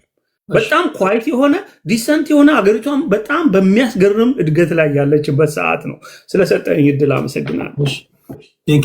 የመሰላችሁን የመናገር መብታችሁ የተጠበቀ ነው። ለዛ ነው መድረኩም የተከፈተው። መድረክ ላይ የፈለጉትን አስበንጋስ በጨዋ ቋንቋ እየገለጹ እስካሉ ድረስ እናንተ የሚጠበቅባችሁ አላምጣችሁ መውሰድ ነው፣ የሚመቻችሁ መውሰድ ነው። በአቶ ልደቱ አያሌው ጉዳይ ላይ አንተነህ የራሱን እይታ ነው ያስቀመጠው። እኔ ማቀው አብዛኞቻችሁ የምታውቁት ደግሞ እየተለየ ነው። እሺ ታፕታፕ እያደረጋችሁ ክብራትና ክቡራን ወደ ዋንጋሪ እንሄዳለን። ለአቶ ልደቱ አያሌው ፌርነስ ግን ኢቨን ገዢው ፓርቲ ወይም ደግሞ የመንግስት ሰዎች አምነዋል። በህዝብ ተወካዮች ምክር ቤትም በወጣ ህግ ከዚህ ቀደም ቴሌግራም ላይ ጽፈንላቸዋል። ከደህንነት ቢሮ ጋር በተያያዘ በተለይ ዲያስፖራዎች መንግስት ሀገር ቤት እንድትገቡ ማይፈልጋችሁ ዲያስፖራዎች ወይም ደግሞ ፖለቲከኞች ከዚህ በኋላ ወደ ኢትዮጵያ ለመሄድ ስትነሱ እንኳን አስቀድሞ ቲኬት የቆረጣችሁ ሰዎች ስም ዝርዝራችሁ አውቶማቲካሊ የሚላከው ከየትም ዓለም ላይ መጀመሪያ ወደ ደህንነት ቢሮ ነው። ከዛ ስክሪን ይደረጋል። ማትፈለጉ ሰዎች እነዚህ እንዳይገቡ ብለው ስም ያስተላልፋሉ። በዛ መስፈርት ነው ኢትዮጵያ አየር መንገድ ሰርቪስ የሚሰጣችሁ ማለት ነው። እሱ ብቻ አይደለም፣ ለሌሎች አየር መንገዶችም ይሄ ነው የሚሰራው። ለምሳሌ ቱርኪሽ ኤርዌይስ ብትቆርጡ፣ ብሪቲሽ ኤርዌይስ ብትቆርጡ፣ በየትኛውም በኤምሬትስ ብትቆርጡ ኢትዮጵያ መንግስት ባወጣው ህግ አስቀድመው ከ3 ከ4 ቀን በፊት ሊስት መላክ አለባቸው። ከዛ በዛ መሰረት ነው አቶ ልደቱ አያሌው እንግዲህ ስም ዝርዝራቸው እዛው ስለነበረ እንዳይመጡ የሚል ስም ዝርዝር ወይም ደግሞ ስማቸው ምልክት ተደርጎበት ዋሽንግተን ዲሲ ኤርፖርት ሲደርሱ ከላይ በመጣ ትዕዛዝ ነው በሚል ነው አገር ቤት እንዳይገቡ የተከለከሉት። ከዛ ባሻገር በሌላ አየር መንገድም ለመምጣት ሙከራ አድርገው ነበረ። ዞሮ አሰራሩ ዘሴም ስለሆነ ቀደም ሲል እንደነገርኳችሁ ስለሆነ አቶ ልደቱ አያሌው መግባት አልቻሉም። እሳቸው በሌሉበት ነው ንብረታቸው እንደታገደ የሰሙት። ራም መከላከል በማይችሉበት ሁኔታ ላይ በግልጽ ይሄ የተቀመጠ ነገር ነው። አንተነህ ግን አይ አይደለም የማለት መብቱ የተጠበቀ ነው። እሺ ወደ ዋንጋሪ እንሄዳለን። ዋንጋሪያችን 8 ደቂቃ ነው። ስፖርት አድርገኛል። አሁንም መጀመሪያ ስህተቱ ተፈጥሯል፣ ነገር ግን ተፈቷል። ዜጋ የሆነ ሰው ፓስፖርት የያዘ ሰው ሲመጣ ታስሯል። ስትፈልግ ፍርድ ቤት ወስደ በሞትም ትቀጠዋለህ እንጂ ሀገር አትመጣም አትልም። ስለዚህ ዴፊኒሽኑ ትክክል አለም። ያንን የተሰራው ስራ መጀመሪያ የተደረገው ነገር ትክክል ለዜጋ አይሰራም ተብሎ ቀርቶ የህዝብ ተወካዮች ምክር ቤት ያወጣውን ያጸደቀውን ህግ አንብበሃል? ለምሳሌ አቶ የአብኑ ዶክተር ደሳለኝ ጫኔ ጽፈው ያስነብቡንን የህዝብ ተወካዮች ያወጣውን ህግ አንብበሃል? አዎ ለዜጋ አይሰራም ተብሎ በመመሪያ ተስተካክሎ ለኢሚግሬሽን ተላልፏል እኮ እያልኩ ነው። በህዝብ ተወካዮች ምክር ቤት ያጸደቁት ነገር ነው። አዋጅ ጥቅል ነገር ነው። ፓርላማ ጥቅል ነገር ነው አዋጅ የሚያወጣው። ከዛ በኋላ መመሪያ ነው የሚወጣው። መመሪያው ላይ አቶ ልደቱ አያሌው ብዙ እንግዲህ እኔ አቶ ልደቱ አያሌው ጋር እንግዲህ እደዋወላለሁ። እንግዳ ማድረግ ያቀርባቸዋለሁ። ከአንዴም 2 ጊዜ የተለያዩ አማራጮችን ሞክረዋል፣ አልቻሉም። እንግዲህ የጉዳዩ ባለቤት ሞክረዋል። በነገር ላይ አቶ ልደቱ አያሌው የሞት ፍርደኛም ከሆንኩኝ ሀገሬ ላይ ፈረዱብኝ ያሉ ሰው ናቸው። መጥቼ እሰሩኝ እያሉ ያሉ ሰው ናቸው። እንግዲህ እሳቸው ከኔ ጋር ያደረጉትን ኢንተርቪው የሚናገሩትም ሰምታችኋል። ለማንኛውም አንተነህ ያለውን ሀሳብ አድምጣችኋል። እናንተ ደግሞ የራሳችሁን እንትን ትወስዳላችሁ። ወደ ዋንጋሪ እንሄዳለን። ዋንጋሪያችን 8 ደቂቃ አለው እንደሚል ቴንክ ዩ ቴዲ አመሰግናለሁ። እንግዲህ እኔ ልደቱ አያሌው ወይም ልደቱ አያሌውን እውቀት ፖለቲካል ችሎታ ማንም ሰው ቻሌንጅ ሊያደርግ አይችልም። ጎበዝ ናቸው፣ ጎበዝ ጸሐፊ ናቸው፣ ኦራተር ናቸው፣ አርቲኩሌት ማድረግ ይችላሉ ሀሳባቸውን። ነገር ግን በጣም ነው ግራ የሚገባኝ አንዳንድ ጊዜ አቋማቸው። ምክንያቱም ለምሳሌ በመድሎት መጽሐፋቸው ላይ የተቃዋሚ ኃይሎች የመደራጀትን ድክመት ይዘረዝሩና ተቃዋሚ ኃይሎች በፖሊሲ አለማመናቸው፣ ደካማ ለስልጣን እርስ በርስ መሟሟታቸው የኢህአዴግን መንግስት በስልጣን እንዲቆይ ያገዘው መሆኑን ይጠቅሱና ከእንግዲህ ተቃዋሚ ኃይሎች ጠንካራ ኃይል አንድ እስክንሆን ድረስ ኢህአዴግን ከምርጫ ውጭ ለመጣል ማሰብ ተገቢም አይደለም፣ የሽግግር መንግስት ታሪክም ለአንዴና ለመጨረሻ ኢትዮጵያ ውስጥ ተቀብሯል የሚል ጽፈዋል በመድሎት መጽሐፋቸው ላይ። በ27 ሲደመር 22 መጽሐፋቸው ላይ ይመጡና እንደዚሁ ለዶክተር አብይ የመጀመሪያው ፓርት ላይ ጥንካሬያቸውን ጠቅሰው እድል ልንሰጣቸው ይገባል የሚል ሙከራ ከጻፉ በኋላ ሶስተኛው ክፍል ላይ ከሁለት ዓመት በኋላ የብልጽግና መንግስት እየደከመ ነው፣ ይሄ ነገር አገራችንን ላያችን ላይ ሊያፈርስ ነውና የወደፊት ዕጣ ፈንታችን ምን ይሆናል የሚል ክፍል 3 ላይ ከገጽ 178 ጀምሮ የሚዘረዝሩት ፓርት አለ። በጣም የገረመኝ እዚህ ላይም የተቃዋሚ ኃይሎች ጠንካራ አለመሆን፣ አንድ መሆን አለመቻል፣ የጽንፈኛ ብሔረተኝነት ችግር፣ አጠቃላይ የኢትዮጵያውን የተቃዋሚ ጎራ ችግር እና የገዢ ፓርቲውን ችግር ይዘረዝሩና በተለይ አሁን ካለበት የብልጽግና አቋም አንጻር ኢትዮጵያ ወደ 4 አቅጣጫዎች ከፊቷ የሚጠብቃት 4 አማራጮች ናቸው ብለው ይዘረዝራሉ አቶ ልደቱ። አንደኛ ወደ ዘላቂና መዋቅራዊ ዲሞክራሲ ትሸጋግራለች። ሁለተኛ ወደ ሀገር ወዳድ አምባገነናዊ ስርዓት ትሸጋግራለች። ሶስተኛ ወደ ፍጹም አምባገነናዊ ስርዓት ትሸጋግራለች። 4 ወደ እርስ በርስ ፍጅትና ወደ መንግስት የለሽ ሁኔታ ናቸው ይላል። ይህን ይዘረዝርና ወደ ዘላቂና መዋቅራዊ ዲሞክራሲ ለመሸጋገር የብልጽግና መንግስት ያቀረብለትን የሽግግር እንትን ስላልተቀበለ እድሉ ተዘግተዋል ብለው ይዘጋሉ። ወደ ሀገር ወዳድ አምባገነናዊ ስርዓትና ወደ ፍጹማዊ አምባገነናዊ ስርዓት የብልጽግና መንግስት ሆኖ አገርን አንድ አድርጎ የማቆየት አቅም የለውም። የብልጽግና መንግስት አገር ወዳድም አይደለም፣ እንዲያው አገር ወዳድ ቆርጦ አምባገነናዊ ሆኖ እንኳን ኢትዮጵያን ከመፍረስ ለማዳን አይችልም በማለት በገጽ 183 ላይ በዝርዝር ያስቀምጣል። እኔ እስከ 27 ዓመት ዲሞክራሲያዊ ስርዓት እንዲኖረኝ ታግዬ አሁን አምባገነናዊ ስርዓት እንኳን እንዲኖረ የተመኘው አምባገነናዊ ስርዓት እንኳን እንዲኖሆናል የብልጽግና መንግስትን ብንመኘው ሊሆን አይችልም። አምባገነናዊ ስርዓት እንዲኖረን ብንፈልግስ አሁን በስልጣን ላይ ያለው መንግስት ከፍላጎት ባለፈ በተግባር አምባገነናዊ የመሆን አቅም አለው ወይ የሚለው ነው የሚያሳስበኝ። ይህን መንግስት ከተቻለ ሁለተኛውን አገር ወዳድ ቤኔቮለንት ዲክታተሩን ሆኖ አገር እንዲያስቀጥልን እንደ ኢራቅ እንደ ሌሎች አምባገነናዊ አገር ወዳድ እንደሆኑ ይጠቅስና እንደ ጋዳፊ አይነት ሆኖ አገርን ያስቀጥል ይላል።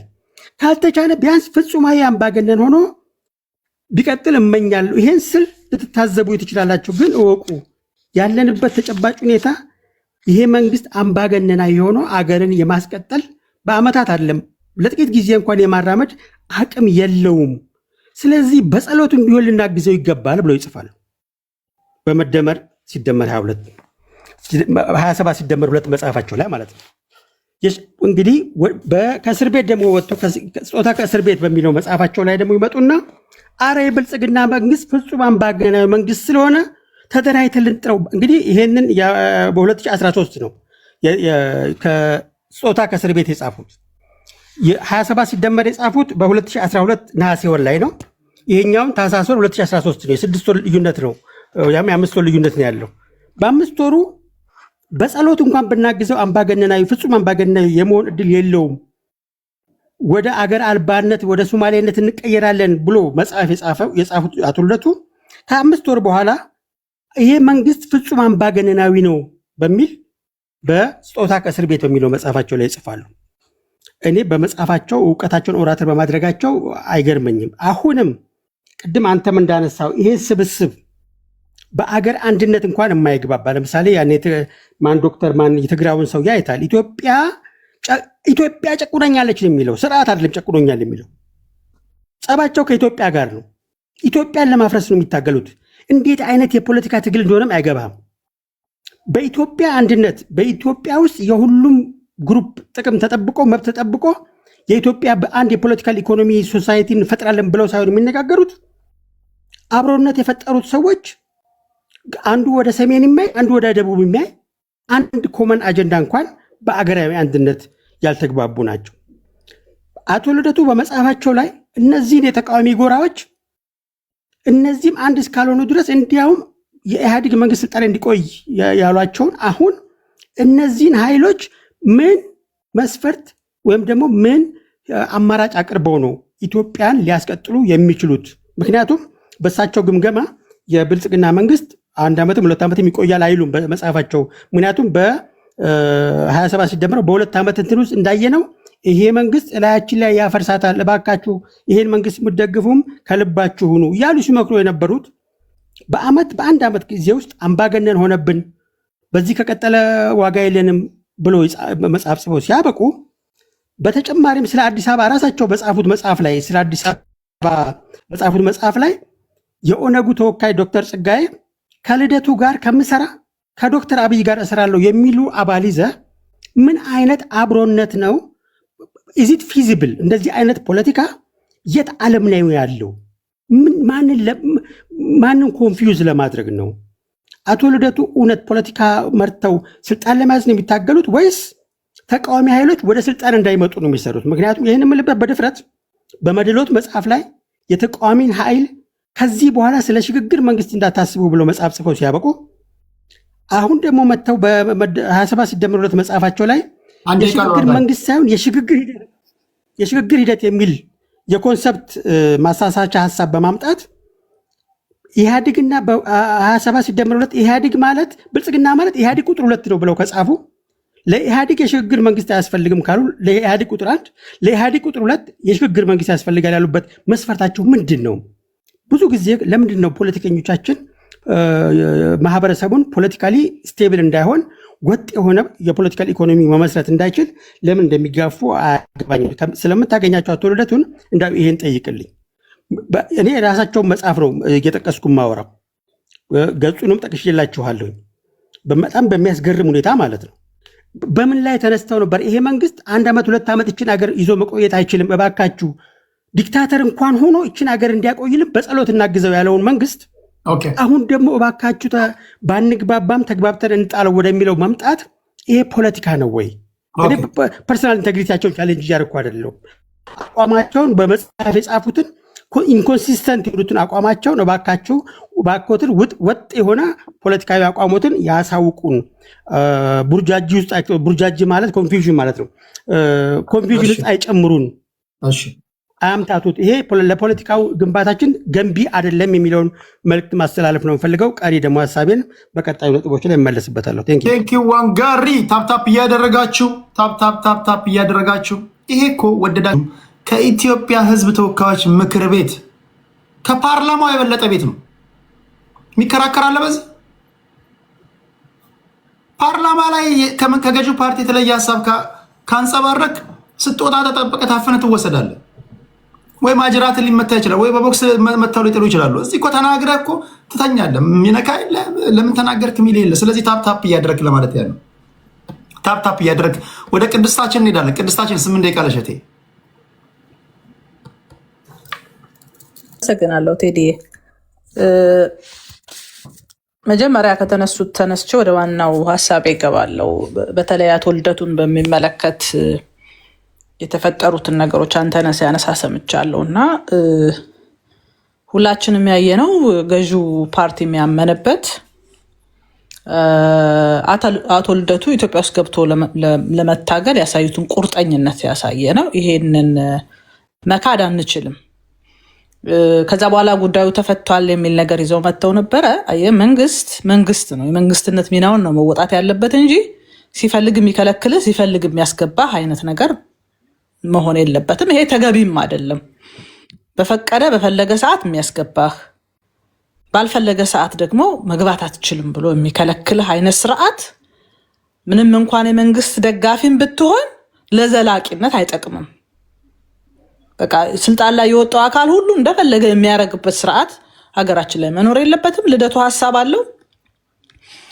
ገብቶ ከህዝቤ ጋር መታገል ነው የምፈልገው፣ ከፈለገ መንግስት ይሰረኝ የሚል ቆራጥነት በኢትዮጵያ የፖለቲካ ታሪክ ውስጥ ማንም ሰው እንደዚህ አላደረገም። ማንም ሰው በቁርጠኝነት መጥተው ከመንግስት ጋር ከህዝባቸው ጋር ሆኖ ለመታገል ነው የመጡት እና ይሄን ክሬዲት ማሳጣት ትክክል አይደለም። ከዛ ደግሞ መንግስት ሲፈልግ እንደገና ተነጋግሬ ጨርሻለሁ ምናምን አሁንና ግባ ብሎ ነገር አይሰራም።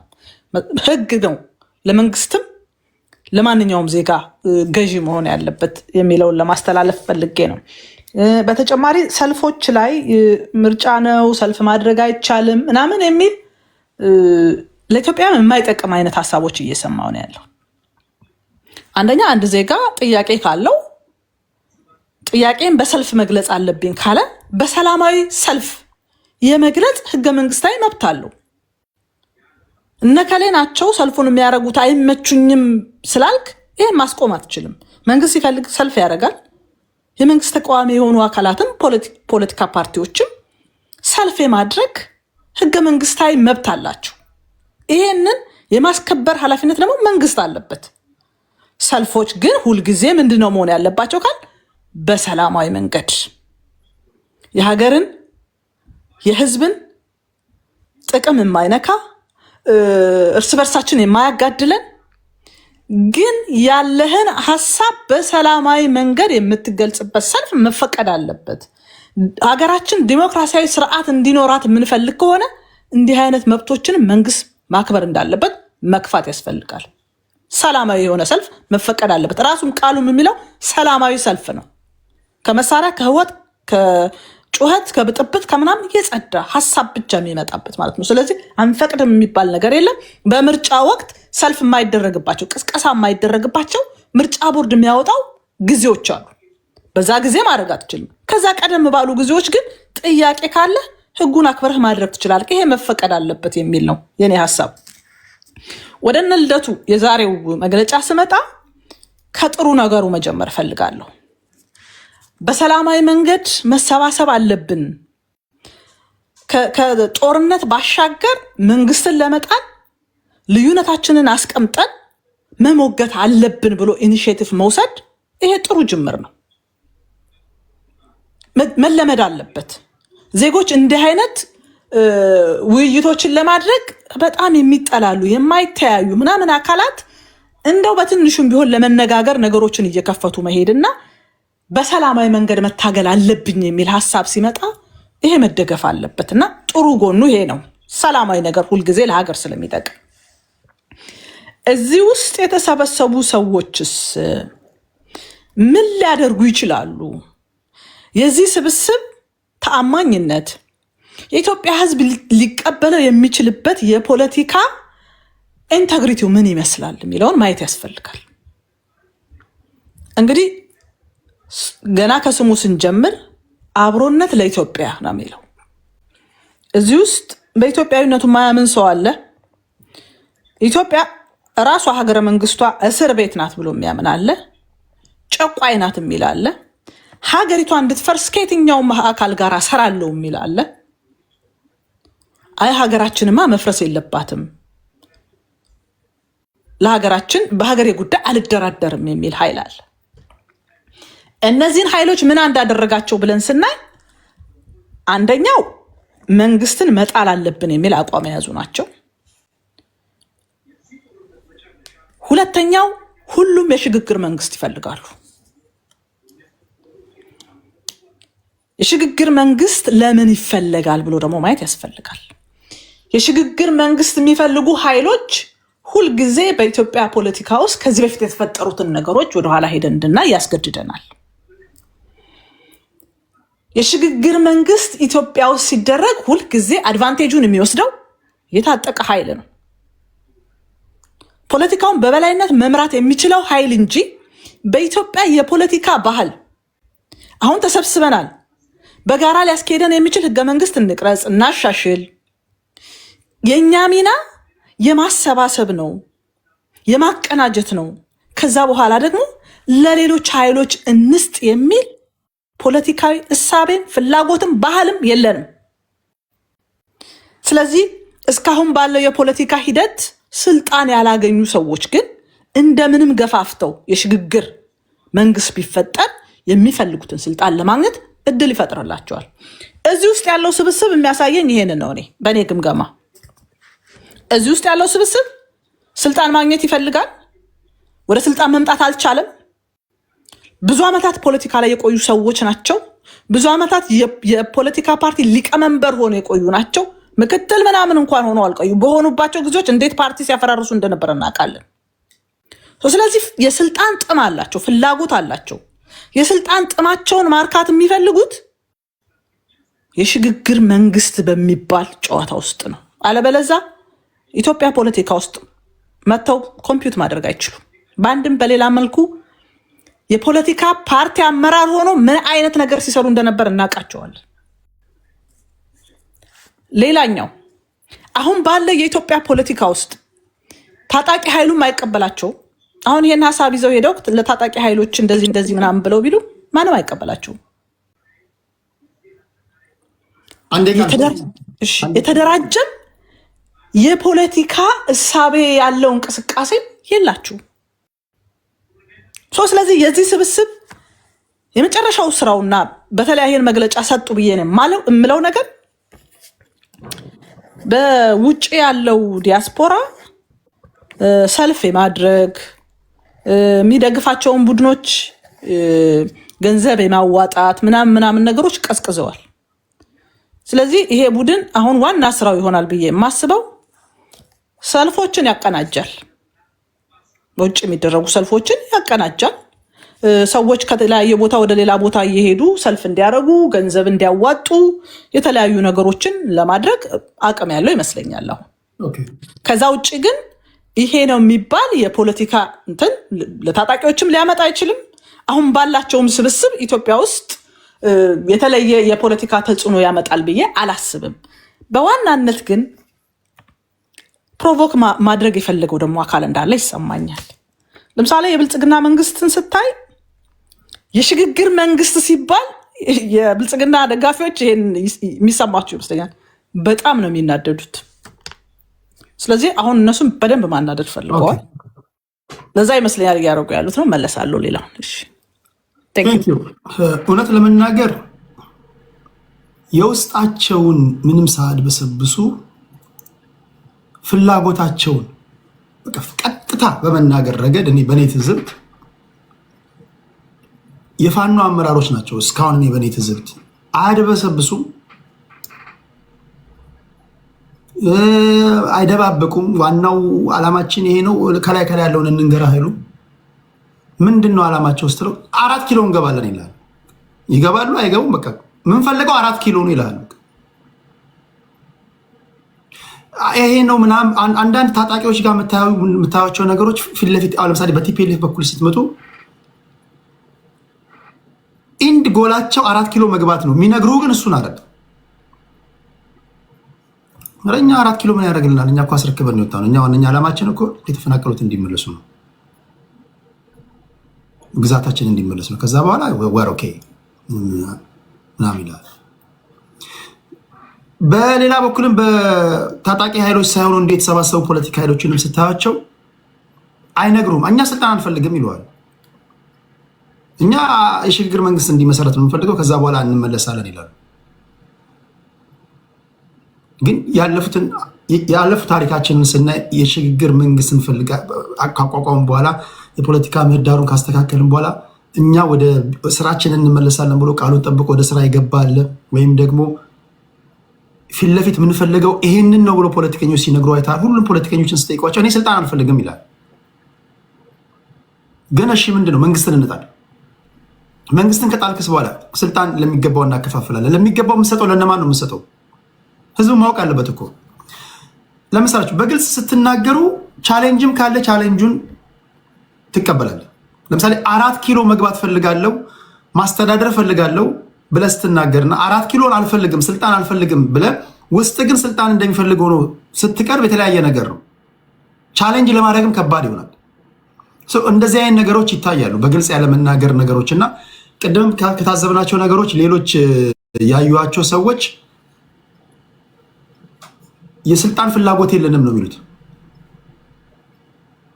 ሰምታችኋቸዋል። የስልጣን ፍላጎት የለንም እኛ የፖለቲካ ፓርቲዎች አይደለንም ነው የሚሏቸው።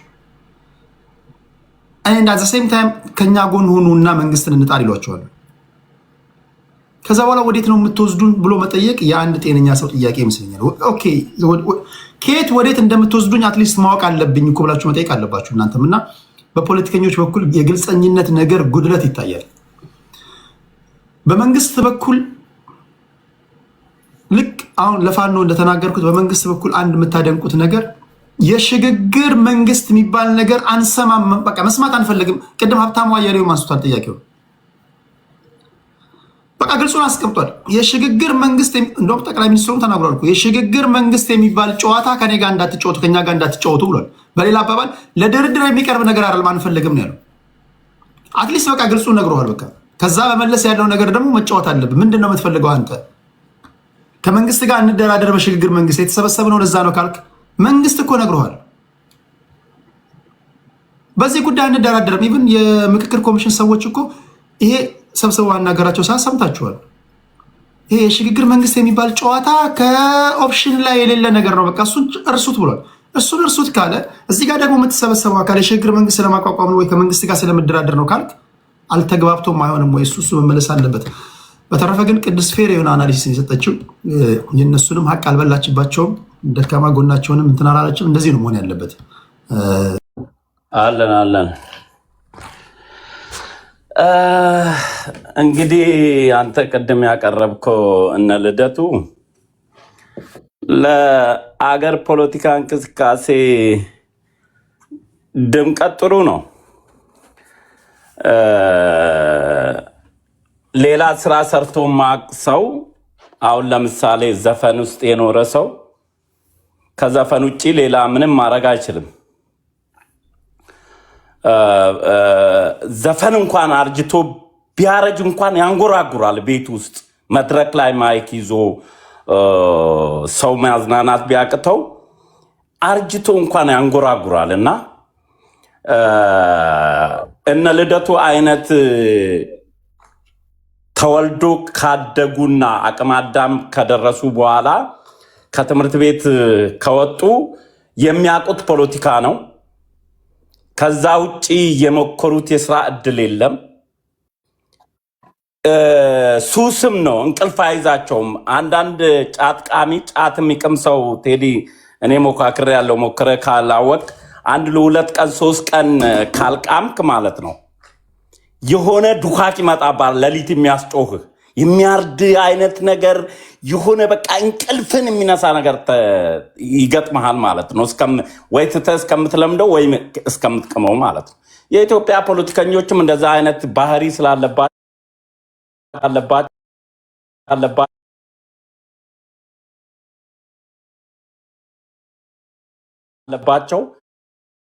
ፖለቲካ ትቶ መኖር የሚችሉ አይመስላቸውም እንትንፋሳቸው። እኔ ኦንላይን ሰልፍ አካሄደናል ሲሉ ሱስ ምናል አስቸጋሪ እንደሆነ የገባኝ የዛ ቀን ነው። ኦንላይን ሰላማዊ ሰልፍ አካሄደናል። በኦንላይን ሰላማዊ ሰልፍ ሲካሄድ ለመጀመሪያ ጊዜ በኢትዮጵያ የፖለቲካ ዓለም ላይ ለመጀመሪያ ጊዜ ኢትዮጵያኖች አሳዩን። የዚህን ያህል ነው ኢትዮጵያኖች ፖለቲከኞች የወደቀ ነውና ከዛ በኋላ ደግሞ ከሰልፉ ቀጥሎ እቅድ አውጥቶ ነበረ ልደቱ አያሌው በ45 ቀን በሚል የ45 ቀን ፕላን ይሄ መንግስት ህዝባዊ ንቅናቄ ምናምን ብሎ ከፋፍሎ እንደውም መሳይ መኮንን ጋር ሄዶ አሁን እንዲህ ተጀምሯል፣ አሁን እንዲህ ነው የቀረው፣ አሁን እንዲህ ነው የቀረው ሲል አሁን እኔ 45 ቀን ነው አመት ነው ያኔ መቼ ነው ቀኑን የጠቀስኩት ነው የሚል እንዲህ ብሎ የሚሸውዱ ፖለቲከኞች ናቸውና ለመኖር ሲሉ እንደምታውቀው ደግሞ በአሜሪካ ደረጃ በአንድ ድርጅት በሲቪል ማህበር ካደራጀ ካለበት ካውንቲ ገንዘብ ታገኛለህ። ቴዲ የምታውቀው ነው። አሜሪካ ውስጥ የሲቪል ድርጅት ካቋቋምክ ከካውንቲ በምትሰራው ዲሞክራሲ ላይ ይሁን ሰብአዊ መብት ላይ ይሁን ሚዲያ ላይ ይሁን የሆነ ነገር ላይ እንትን የምትከፍት ከሆነ ባጀት ከካውንቲ ከምትኖርበት ሲቲ ታገኛለህ። ሶ እነ ልደቱ የመኖሪያ የጡረታቸውን ውጭ ሀገር ሲኖሩ የሚጦሩበትን የስራ እድል ነው የከፈቱት እንጂ የኢትዮጵያ ፖለቲካ ከ30 ዓመት የእድሜ ፍጆታ በኋላ ኢትዮጵያ ውስጥ ለውጠው የኢትዮጵያ ጠቅላይ ሚኒስትር ወይም የኢትዮጵያ ቀበሌ ሊቀመንበር እንደማይሆኑ ራሳቸውም ያውቃሉ። ቀደም እንዳልኩት ነው እንጀራቸው እድላቸው ህይወታቸው ፖለቲካ ስለሆነ መተው አይችሉም። ያው ሱስ ነውና ወይ ለሊት ያቃዣቸዋል ፖለቲካ ካላወሩ የሚኖሩትም የእንጀራ እድላቸው እሱ ስለሆነ እንጂ አሁን ብልጽግና ፓርቲ ከአብይ አህመድ የተሻለ ወጣት ብልህ ፖለቲከኛ አሁን ዶክተር አብይ ዛሬን አይተዋል። ቴዲ ሐረርጌ ቁልዱዱ ተራራ ላይ ነበረ ፈረሶቹ እነዚህ ፈረሶች የምታውቀው ከሆነ በኢትዮጵያ ውስጥ ያሉ ከ500 ዓመት በፊት የነበሩ ፈረሶች ብቻቸውን ነፃነታቸውን ያስከበሩ ቁልዱዱ ተራራ ላይ አሉ። እዛ ሄዶ እዛ ጫካ ውስጥ ዋሻ ነበረ ሰው ያልደረሰበት። ሰውየው ኢትዮጵያን ለማምራት ኢትዮጵያን የማያውቁ መሪዎች ናቸውና ኢትዮጵያን ለመምራት የሚታገሉት መጀመሪያ ጫካ ሂዱ። ልክ እሱ ኢትዮጵያ ምን አላት ምን ሀብት አላት ምንድነው በሆዷ ያቀፈችው ብሎ ጫካ ውስጥ ተንከራቶ ሪሶርሷን ለማየት እንደሚሞክር እነ ልደቱ ከአዲስ አበባ ይወጡና እስኪ ሀገራቸውን ይጎብኙ። ኢትዮጵያ ምንድነው ያላት የት አካባቢ ነው ኢትዮጵያ ያለችው ምንድነው ሪሶርሷ የሚለውን መጀመሪያ እሱን ይረዱ። ኢትዮጵያ አሁን እኮ ከአዲስ አበባ ያልወጣ ሰው ነው ኢትዮጵያን ለመምራት ኢትዮጵያዊ ነን የሚሉ። እኔ ባለፈ ጊዜ ትግረኛ ኢንተርቪ ሰጥቶ ነበረ ጠቅላይ ሚኒስቴሩ። አሁን እኚህ ጠቅላይ ሚኒስቴር የኦሮሞ ተወላጅ ናቸው። ከአማርኛ አልፈው ትግረኛ ይችላሉ፣ ከትግረኛ አልፎ አረብኛ ይችላሉ፣ ቁርአንን ይችላሉ፣ ባይብልን ይችላሉ። አይ አገር ለመምራት ሙስሊሞች ጋር ሲሄዱ ከሙስሊሞች ጋር የእስልምና ቋንቋን ይጠቀማሉ ከቁርአን ውስጥ። ክርስቲያን ጋር ሲሄዱ ከባይብል ውስጥ የባይብልን ቋንቋ ይጠቀማሉ። መሪ ማለት የሰውን ስነ ልቦና እንዴት ማሸነፍ እንደሚቻል መጀመሪያ ማጥናት ነው ያለበት። አየ እንጂ ዝም ብለህ የሆነ ቦታ ላይ ተሰቅለ ከረባት ብቻ አጥልቀ ኢትዮጵያ የምትባለው አገር መርቼ ለውጥ አመጣላታለሁ ብለህ ልታስብም አይገባም። እኔ ጠቅላይ ሚኒስቴሩ ኳሊቲ ከዚህ በኋላ የሚመጡ ፖለቲከኞች ኢትዮጵያን እሱ እንኳን ልልቀቅ ቢል የኢትዮጵያ ሕዝብ ለማን ነው ለቀን የምትሄደው ብሎ የሚዋጋው ይመስልኛል ጠቅላይ ሚኒስቴሩ። እውነቴን ነው የምልህ ቴዲ፣ ለማን ነው ጥለን የምትሄደው? ካንተ ኋላ ያለ ተስፋ ቢኖር እኮ ነው ለከሌ ለቅቄያችሁ ሄዳለሁ የምትለን።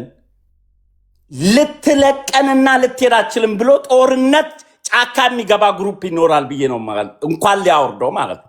ስለዚህ በሄደበት ጠቅላይ ሚኒስቴሩ ይሄ ስርዓት አልቆለታል፣ ደክሟል። ቅድም አንስተ የደከመ ስርዓት ገፍተ መጣል ነው እንጂ ምን ሚዲያ ላይ ቁጭ ብሎ ያስለቅሳል? ምን እቅድ ያስወጣል? የደከመ ስርዓት ሄደ እኮ ነው ገፍተር ማድረግ ያለብህ ለማለት ነው የሚሉህ እንጂ ይሄ የብልጽግና ስርዓት በጣም እግሩን ወደ ታች እየሰደደ ያለ እንጂ እግሩን እየነቀለ የመጣ አይደለም። በምትመለከተው በምንረዳው ሁኔታና እኛ ብልጽግናን በመደገፋችን ኩራት ይሰማናል። እስካሁንም ደግፈን ያፈርንበት ስለሌለ ወደፊትም አናፍርበትም ብሎ ጀምሮ ያልጨረሰው አስቀምጦ ያልጨረሰው ፕሮጀክት የለም። ተናግሮ ያልፈጸመ ስለሌለ ለኛ ተመችቶናል። እነሱ የሚመቻቸው በሚቀጥለው ዞር ይመጣሉ። ቴዲዬ ሰዓት ካለ ቴንኪው። መስፍን ፈይሳ ሮቢን ነበር የሰማችሁት። የብልጽግና ደጋፊ ነው። እዚህ ቲክቶክ አካውንት ለሌላችሁ ሰዎች ድምፃቸውን የሰማችሁ ያላችሁት የተለያዩ ሰዎች ናቸው እዚህ ያሉት። እሺ ቀጥታ የምንሄደው ወደ ክብራትና ክብራን ወደ ይርታቸው ይሆናል። ቴዲ እንዴት አደርክ? እንዴት ዋልክ? ትናንትና ደክሞኝ ስራውዬ አይ ከእንግዲህ በኋላ ሊሚትም ስላልነበረው አቋርጬ ወጣሁና ዛሬ ግን ጤናዬ ነፍሴን ሰክቼ አሁን ቅድም እነዚህ እንትና ታሪክ ሲያወሩት የነበረ ምናምን አብይ እኮ ሁሉን አምኖበት የነበረ አሁን የተካደ ነው። አንድ ትልቅ ፎር ኤግዛምፕል ትልቅ እንጨት ነበር። ትልቅ እንጨት በጣም ግዙፍ ነው። ብዙ ሰው ሄዶ ይጠለልበታል። ያንን እንጨት ከዝናብ ከማዕበልም ያድናል። እዛ በኋላ ምን ሆነ? ስሩ ደረቀ። የዛፉ ስሩ ሲደርቅ ከላይ ያልምላሜ ያንን ቅርንጫፎች የነበሩ ብራንች በሙሉ እየተሰባበሩ ወደቁ። ባዶ ቀረ። እንጨቱ ተገረሰሰ። አሁን የአብይን አስተዳደር የአብይን ስልጣን የኢትዮጵያ ሕዝብ ደግፎት እንደነበር ሁሉም ልደቱም ሌሎቹም ደግፎት እንደነበር አሁን ስሩ ደርቋል። የሚደረመስበት ጊዜ ሩቅ አይሆንም ለማለት ነው። ብለው ነበር የሚለው አነጋገር ትናንትና ደክሞኝ የነበረ ሰውዬ ዛሬ ወጥቼ የምናገረው በየቀኑ ደግሞ ለውጥ እንደሚመጣ ማየት አለብን። የሰው ልጅ እየሰራ እያየ እየተመለከተ እውነቱን እየተገነዘበ መጀመሪያ የወያኔ ጥላቻ ስለነበረው ኢንዲቪጁዋሊ አብይ ኢትዮጵያ ሲል መላው የኢትዮጵያ ሕዝብ ፈልጎት ወዶት ነበር። ኢትዮጵያ የሚባል በወያኔ አገሪቷ እያሉ እንመለስ ሲጦሩት የነበረ ስርዓት ነው። ወያኔም የኢትዮጵያ ጥላቻ ነበረው። ሌላ ብሔር ብሔረሰቦችም በዛ ተሰፍረው ኢትዮጵያን ይጠላሉ። ኢትዮጵያ ማለት የግል የአማራ ንብረት አድርገው ነው የሚያስቡት የነበረ። ስለዚህ ያንን ኢትዮጵያ በሚልበት ሁሉን ሰው ደግፎታል። ሁሉን ሰው ቄሱ፣ ጳጳሱ፣ መለኩሴውም፣ ምዕመናውም፣ ሼኹም፣ ዳቆኑም ደግፎታል። እኔ ባለቤቴ ያለችን ልንገር ይርታቸው ይህ ሰው ያካሄዱ ጥሩ አይደለም ብለህ ኮምፕሌን እያረክ ነው። እባክህ ቸርች እንኳን ሄደን ሰው ሰላም እንዳይነሳን አርፈ ተቀመጥ ነው ያለች ምክር ስትሰጠኝ። ኖ ዩ ዊል ሲ ኢቨንቹዋሊ እኔ ያልኩት ነው እውነት የሚሆነው ነው ያልኳት። እኔ ያልኩት ያለውን ይሆናል። ለምን አንድ ስራ ተፈጻሚ የሰራው ስራ የለም በፍጹም ከጀመረ ከምጡ ወደ እንትኑ የሚባለው ነገር አለ። ከነበረው ስርዓት የተሻለ ይሆናል ተብሎ የተጠበቀው እየባሰ አዲስ አበባ እንኳን በሰላም ወጥተህ የማትገባበት ደረጃ ደርሷል። ዶስ ፒፕል እነዚህ ከዚህ ያሉ ደጋፊዎች they don't see መከራው አላዩትም። የህዝብ ግንፋሉት በአማራ ክልል ወደ 18 ወረዳዎች ፋኖ ተቆጣጥሯል። ትናንትና ተናድጄ ነበር። ያንን ደውሎ ምንም የለም በጥምቀቱ ጊዜ ምንም እንዳትነኩ ማንም ሰው እንዳትነኩ ምን ያልነው በአማራ ክልል የሚመጣው ከውጭ የሚመጣው አንድ ከውጭ የሚመጣው እንዳይታሰር መንገዱ ክፍት ይሁን፣ ጥምቀቱን በስነ ስርዓቱ ያክብር ብለን ተመካክረን ፋኖዎች ማንም የነኩት የለም። በሙሉ እዚህ የሚኖርበት ሲያትል እኔ ብዙ የጎንደር ልጆች ጥምቀት ሄደው አክብረዋል። ምንም የደረሰባቸው ነገር የለም። ስለዚህ እኛ የምንሰራው ህዝብ ጠልቶን እንዲበረግግ ሳይሆን ህዝብ አቅፎን እንዲመግበን እንዲመራን ወደ ኦሮሚያ በምንገባበት አሁን ብዙ ስራ ለመስራት አሁን ተማርኳል ፋኖ ስትል ነበር ትናንት። ፋኖ አይማረክም። ራሳቸው የተማረከ የሸኔን የኦሮሞማ ሸኔን ያዘጋጁት ወይም ካልሆነ በስተቀር ፋኖ ተማርኮ አይታይም። ስለዚህ የፋኖ ትግል ወደዳችሁም ጠለላችሁም የፈለገ ቢሆን 4 ኪሎ እንገባለን፣ እርግጠኛ ነኝ። ፕላናችን እቅዳችን የመላው የኢትዮጵያ ህዝብ ደግሞ ይደግፈናል። ይህ ደግሞ ለመላው የኢትዮጵያ ፍትህ ዲሞክራሲ ለማምጣት እንጂ አምባገነን ሆኖ እንደ አብይ ለመቀጠል አይደለም። ገና ካሁኑ እየነገርናችሁ ነው። መላው የኢትዮጵያ ህዝብ እንዲደግፈን ገና ውስጥ ያለውን ግልብጥ ብሎ ይወጣል። ፋኖ ይምጣልን ብሎ ይቀበለናል። ስለዚህ እኛ ምንም አያሳስበንም። በውጭ ያለው አንድ ቢሆን ለኢኮኖሚ ባጭር ጊዜ ገፍተን የተጎዱ ወገኖቻችን የተፈናቀሉትን በየቦታው ያለው ኦሮሚያ ክልል ያለውም አማራ ክልል ያለውም የትግራይ ህዝብ አንድ ከሆነ በውጭ ያለ ነው ለሁሉ እርዳታ የምናደርግበት ይሆናል። ኢንተርናሽናል ኮሚኒቲውም የሚጠይቀው ሪኳየርመንት አለ። እሱም እየሰራን ወደ አንድነት የምንመጣበት መንገድ ነው። አማራው ውስጥ አንድ ሆኗል። በውጭ ያለውም እየተናበበ እየሰራ ነው ያለው። ስለዚህ አብይ እዛ 4 ኪሎ መግባቱ ነው የሚያውቁት እንጂ በውስጡ ምን እንደተሰገሰገ ከውስጥ ያለውን ኃይል እንኳን መገንዘብ የሚችሉ ሰዎች አይደሉም። ይላይክት ኦርናት ወገነ ቢደር ወደዳችሁም ጠላችሁም እዛው እንደርሳለን። በውጭ ያለውን እነሱን ያዘጋጃቸው እውነት ስለምናገር አሁን ታብታብ አያረጉም፣ አይከተሉም። እዚህ 1000 ተከታይ 1 ሚሊዮን ተከታይ ለእርታቸው ተከታተሉት በላቸው፣ ንገራቸው። ተዲ በሚመች ሰዓት ፈለው አድርጉት በላቸው። ስለዚህ እዚህ ያለው መተባበር ነው ያለበት። አብይ አንተ ነህ አሁን እዚህ አሜሪካ ነው ይቁጭ ብሎ እንደዚህ ይላል። you don't know nothing። ምንም የምታውቀው ነገር የለም። there is no value። አብይ እኮ ህዝብ መርጦት የጠላው ነው። አንተ ደግፈው ልታድነው አይችልም። you cannot you don't have ability። ስለዚህ አንድ ሰው እንደገና እንትና ተከተለ በአዋጅ ተከልክሎ እንዳይገባ ትኬቱ ተቆርጦ ኤክስፓየር ነው ያደረገው ልደቱ። ስለዚህ ልደቱ ደካማ ጎን አለው የለውም ዳዝ ማረር፣ ግን ያልተባለውን ያልተፈቀደለት ያልታና ተብሎ ያልተነገረው ያ ሆኖ ቢሆን ኑሮ እኛን ልደቱ ሄዶ ቢገባ ሄዶ ቢታሰርም ለአማራ ህዝብ መስዋዕትነት ይከፍላል ብለናም ነበር። አልተባለም። ዶንት ቢ ትራይ ቱ እንትን የኢትዮጵያ በፓርላማ የጸደቀውን ተሽሯል በፓርላማ ሳይባል አንተ ብቻ ጠይቀህ የምታረጋግጥበት ምክንያት በፍጹም የለም። ውሸት ነው። አብይ ሁሉም አስተምሮታል። ውሸት፣ የፖለቲካ ውሸት፣ የሃይማኖት ውሸት ሂዶ እንዴ አንድ አቋም የሌለው መሪ እኮ ነው። አንዴ እስላም ይሆናል፣ አንዴ ክርስቲያን ይሆናል። ይሄን ከፈለክ ስትራቴጂ የትግል የማጭበርበር ነው። አለቀለት። ክርስቲያኑ እያሳረደ ክርስቲያኑ እየተገደለ ክርስቲያኑ እየተገደለ እየታረደ አብይ የሁሉ አባት ነው ይለናል። ምንድነው የተናገረው? እዛ ተራራ ሄዶ እኮ የተናገረው ሰምቻለሁ። ድሮ ያጼ ማን ነው የአማራው ንጉስና የኦሮሞ እንትን ተዋግተው እዚህ ያሉበት ነው። ፈረሶቹ በዛ ላይ ውጊያ እንደሄዱ እንደቀሩ ነው። ጫካ አውሬ ሆነው ቀሩ። በቃ አሁን እንስሳ ማንም ማይነካቸው የራሳቸው ተበትነው ቀሩ ብሎ አማራና እስላም ለማጣላት የሄደበት ምክንያት we understand።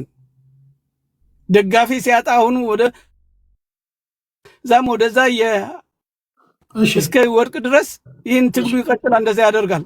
ተመልሼ እመጣለሁ። ተዲ ታንኪ ፈልጌ ነው ለመጀመሪያ ጊዜ ስለየገባ ስለሆነ ታንኪ መሰግናለሁ። በተነሱ ሀሳቦች ላይ ትንሽ ሀሳብ ለመስጠት እኔ በሽግግር መንግስትም በምርጫም የሚፈታ ችግር የለም ብዬ ነው ማምነው።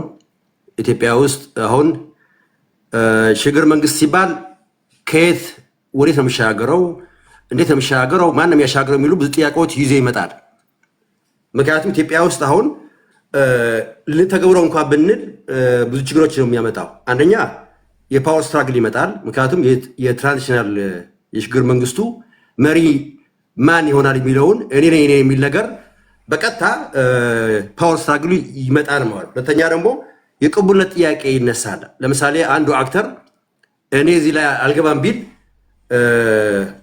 የዚህ ትራንዚሽናል ሽግግር መንግስቱን ቅቡልነት ሊኖር አይችልም። እንዲያውም የበለጠ ወደ ክፍል ነው የሚሄደው ማለት።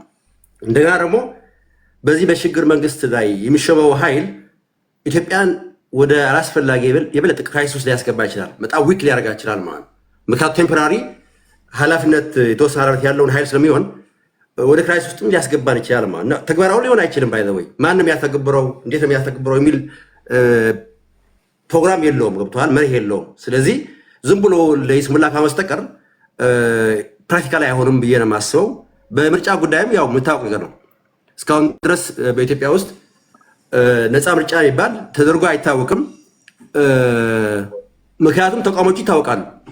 የአንድ ፓርቲ ተቋሞች ናቸው እንጂ የኢትዮጵያ ሕዝብ ወይ ደግሞ የሀገራችን ተቋሞች የሉም። ከዚህ በፊት ቲፒኤልኤፍ ነበረ እንደፈለገ የሚፈርጭባቸው። አሁን ደሴም ነው። ከዛ የወጣ አንድ ብልጽግና ይባል ኢህአዴግ ውስጥ የነበረ ኃይል ነው እንደፈለገ የሚፈረጭባቸው እንጂ ነፃ ምርጫ በሌለበት፣ ነፃ ቦርድ፣ ነፃ ይሄ ፍርድ ቤት በሌለበት፣ ነፃ ፖሊስ፣ ነፃ ሚዲያ፣ ነፃ ታዛቢዎች እንዲሁም ነፃ ፖሊስ፣ ይሄ መከላከያ የሚሉ ተቋሞች በሌሉበት ምርጫ እናደርጋለን ቢባል ዝም ብሎ ራስን ማታለል ነው የሚሆነው፣ ወይ ደግሞ አላስፈላጊ ባጀት ማባከን ነው የሚሆነው ብዬ ነው የማስበው። መፍትሄ ግን ማቅረብ ይችላሉ። መፍትሄ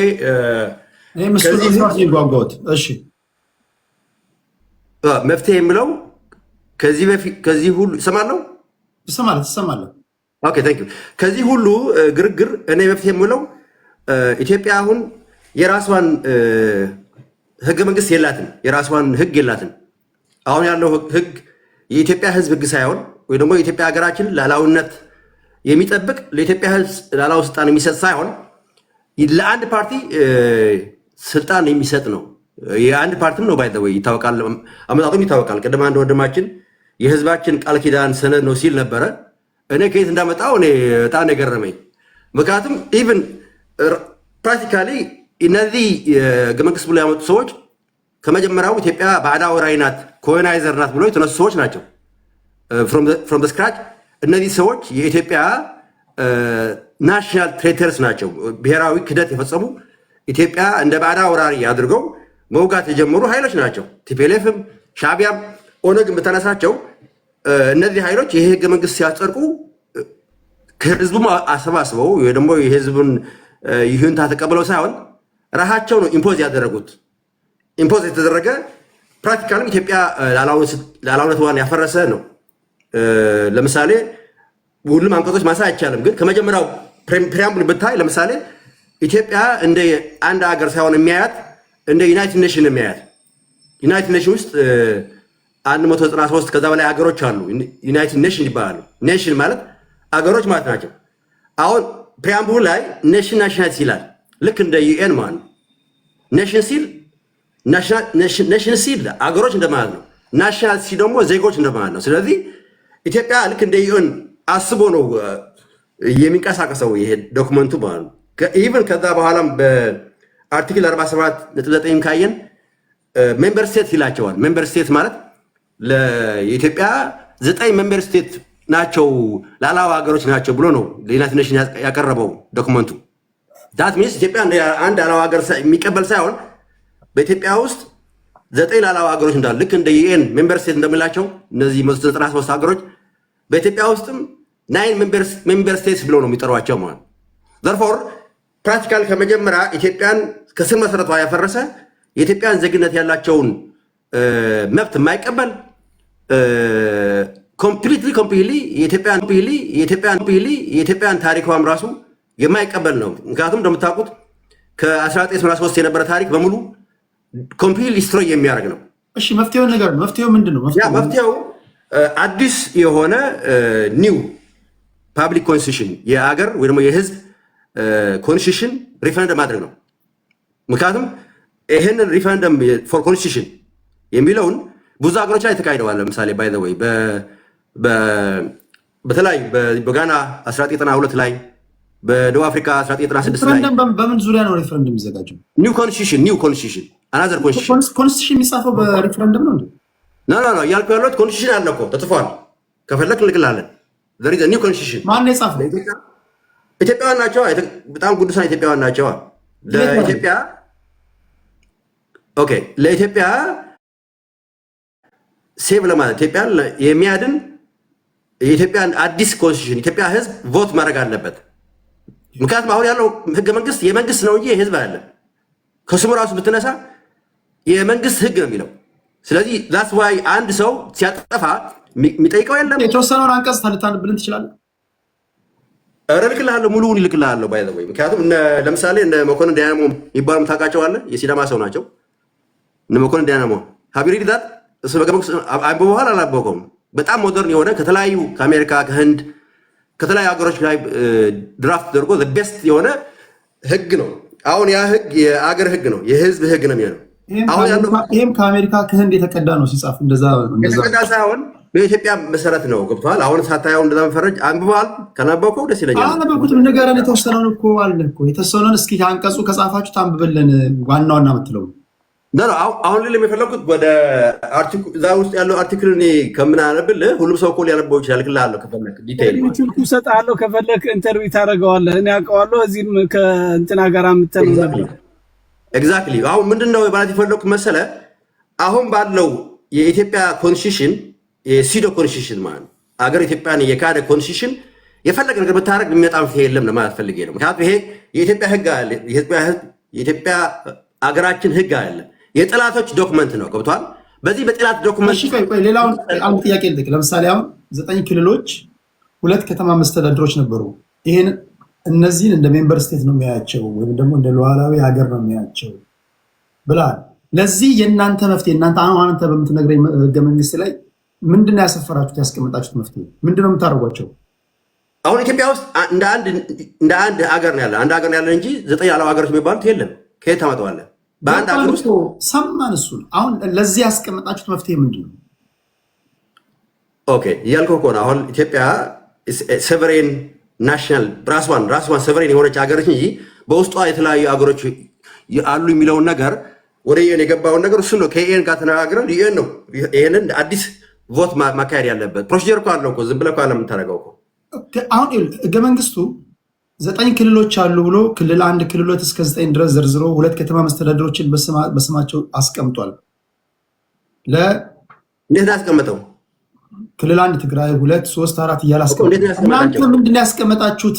እናንተ እዛ ጋር ይሄን ነው ያለው እኮ ባልከው እኮ ተርቦት ያለው እኮ አሁን መሰረት አድርገው የተዋቀሩ እነዚህን ክልላዊ ላስተዳደሩ የለማ በቋንቋ የሚባል ሀገር እኮ የለም። ቋንቋ የሚባል ቦርደር የለም።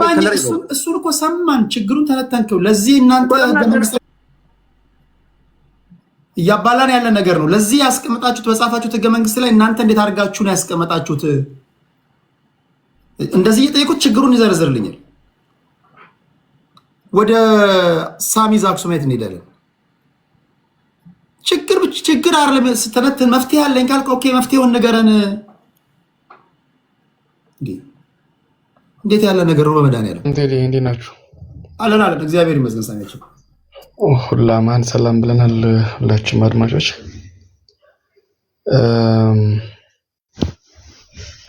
አንድ ሰው ቢያልፈኝ ቴዲ ይቻላል።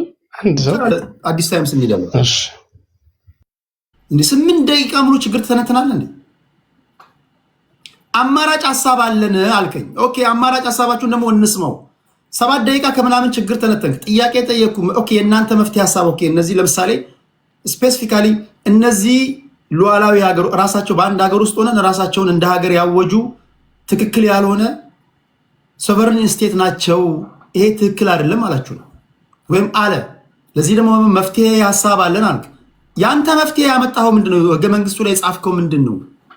አምታታው በከተማ ነው እንዴ? አደናብሩ ማለት ነው እንዴ? መናገር እኮ አለባችሁ አይደል እንዴ? ችግሩን እኮ ሁሉም ይተነተናልና ለዛ ነው እኔ አዲስ ታይምስ ወደ አንተ ልምጣው ወንድሜ። ኦኬ ቴዲ በጣም አመሰግናለሁ። እዚህ ያላችሁትንም ሁላችሁንም ሰላም ብያለሁ። የነ ልደቱ መግለጫ ላይ ትንሽ ሀሳብ ልስጥና ወደ ኤሌክሽኑ ሄዳለሁ፣ ወደ ብልጽግና ኤሌክሽን። እኔ እነ ልደቱን በወዳቸውም ብቃወማቸውም እኔ የማየው ሰዎቹን ስለምወዳቸው ሰዎቹን ስለምጣላቸው ሳይሆን ለኢትዮጵያ ምን ይጠቅማል፣ ኢትዮጵያ ውስጥ እነሱ የሚያነሱት ሀሳብ ፍትሃዊ ነው አይደለም፣ እውነት መረጃቸው ወይ ጥያቄያቸው ትክክል ነው አይደለም የሚለውን ነው ጀጅም አድርገው እንጂ ሴጣንም ያንሳው ልደቱ ያነሳው ጀዋር አነሳው ጥያቄው የኢትዮጵያ ጥያቄ ከሆነ ጥያቄው ትክክል ነው። እንዴት ይፈጸማል? እሱ ጥያቄ ሊኖረኝ ይችላል። ሚዩት አድርጎ ወንድማችን እና ሴጣንም ያንሳው። አዎ ኢትዮጵያ ውስጥ የመንግስት ለውጥ ያስፈልጋል፣ ወደዳችሁም ጠላችሁም። ኢትዮጵያ ውስጥ የኢትዮጵያ ህዝብ ጭቆና ውስጥ ነው ያለው። የኢትዮጵያ ህዝብ ከኢትዮጵያ አዲስ አበባ ላይ መብራት እየተብለጨለጨ ከአዲስ አበባ 150 ኪሎ ሜትር በ16ኛው እና በ17ኛው ክፍለ ዘመን የሚኖሩ በጨለማ ውስጥ የሚኖሩ ውሃ ከከብት ጋር የሚጠጡ መሰረተ ልማት የሌላቸው በልተው ማደር የማይችሉ ኢቭን አዲስ አበባ ውስጥ ብዙ መከራ ያለበት የፖለቲካል ሲስተም ነው ያለበት። ጥቂቶች የሚዘርፉበት፣ ጥቂቶች የሚከብሩበት ሀገር ለማ ማለት ፓርክና መብራት ማብለጭለጭ ከተማ ማብለጭለጭ የሚመስለው ትውልዱም ደግሞ ይሄንን እንደ እድገት አድርጎ የሚያይ ነው። ሰልፍሽ የሆነ ማህበረሰብ ተፈጥሯል። ሚዲያውም እንደዛ ነው። ሚዲያውም ብሬን ዋሽ ተደርጓል እና አይምሮ የሰለጠነ የሚዲያም ሰው ስለሌለ ፖለቲከኛም ስለሌለ አዲስ አበባ ላይ መብራት መተከሉ የኢትዮጵያ ሕዝብ ያለበትን የኢኮኖሚ ችግር፣ የኑሮ ችግር፣ የሰላም እጦት እሱን ጥያቄ ውስጥ ሳያስገባ አዲስ አበባ ለማልን፣ አስፋልት ተሰራልን፣ እንትና የሚባል አርቲስት መጥቶ ጎበኘልን የሚል ደካማ ትውልድን የተፈጠረው። በኃይለ ሥላሴ ጊዜ ተማሪዎች አመፅ ሲያምፁ ነዳጅ 5 ሳንቲም ጨመረ ብለው ነው። አንደኛው አመፁ የተማሪዎች እንቅስቃሴ ነዳጅ ጨመረ ብለው ነው። አሁን እኮ ያልጨመረ ነገር ምን አለ? ሰው ኑሮ መኖር አይችልም። ቤት ክራይ ተከራይቶ መኖር አይችልም። ቤት ገዝቶ መኖር አይችልም። የስራ አጥነቱ የትየለሌ ነው። ስራ አጥ በጣም በሚሊዮኖች የሚቆጠሩ ወጣቶች በየትኛውም ክልል ያሉ ከግማሽ በላይ እንደው ካላጋነንኩኝ ዳታ ባሊዝም ከ70-80% በላይ የኢትዮጵያ ሕዝብ ስራ አጥ ነው።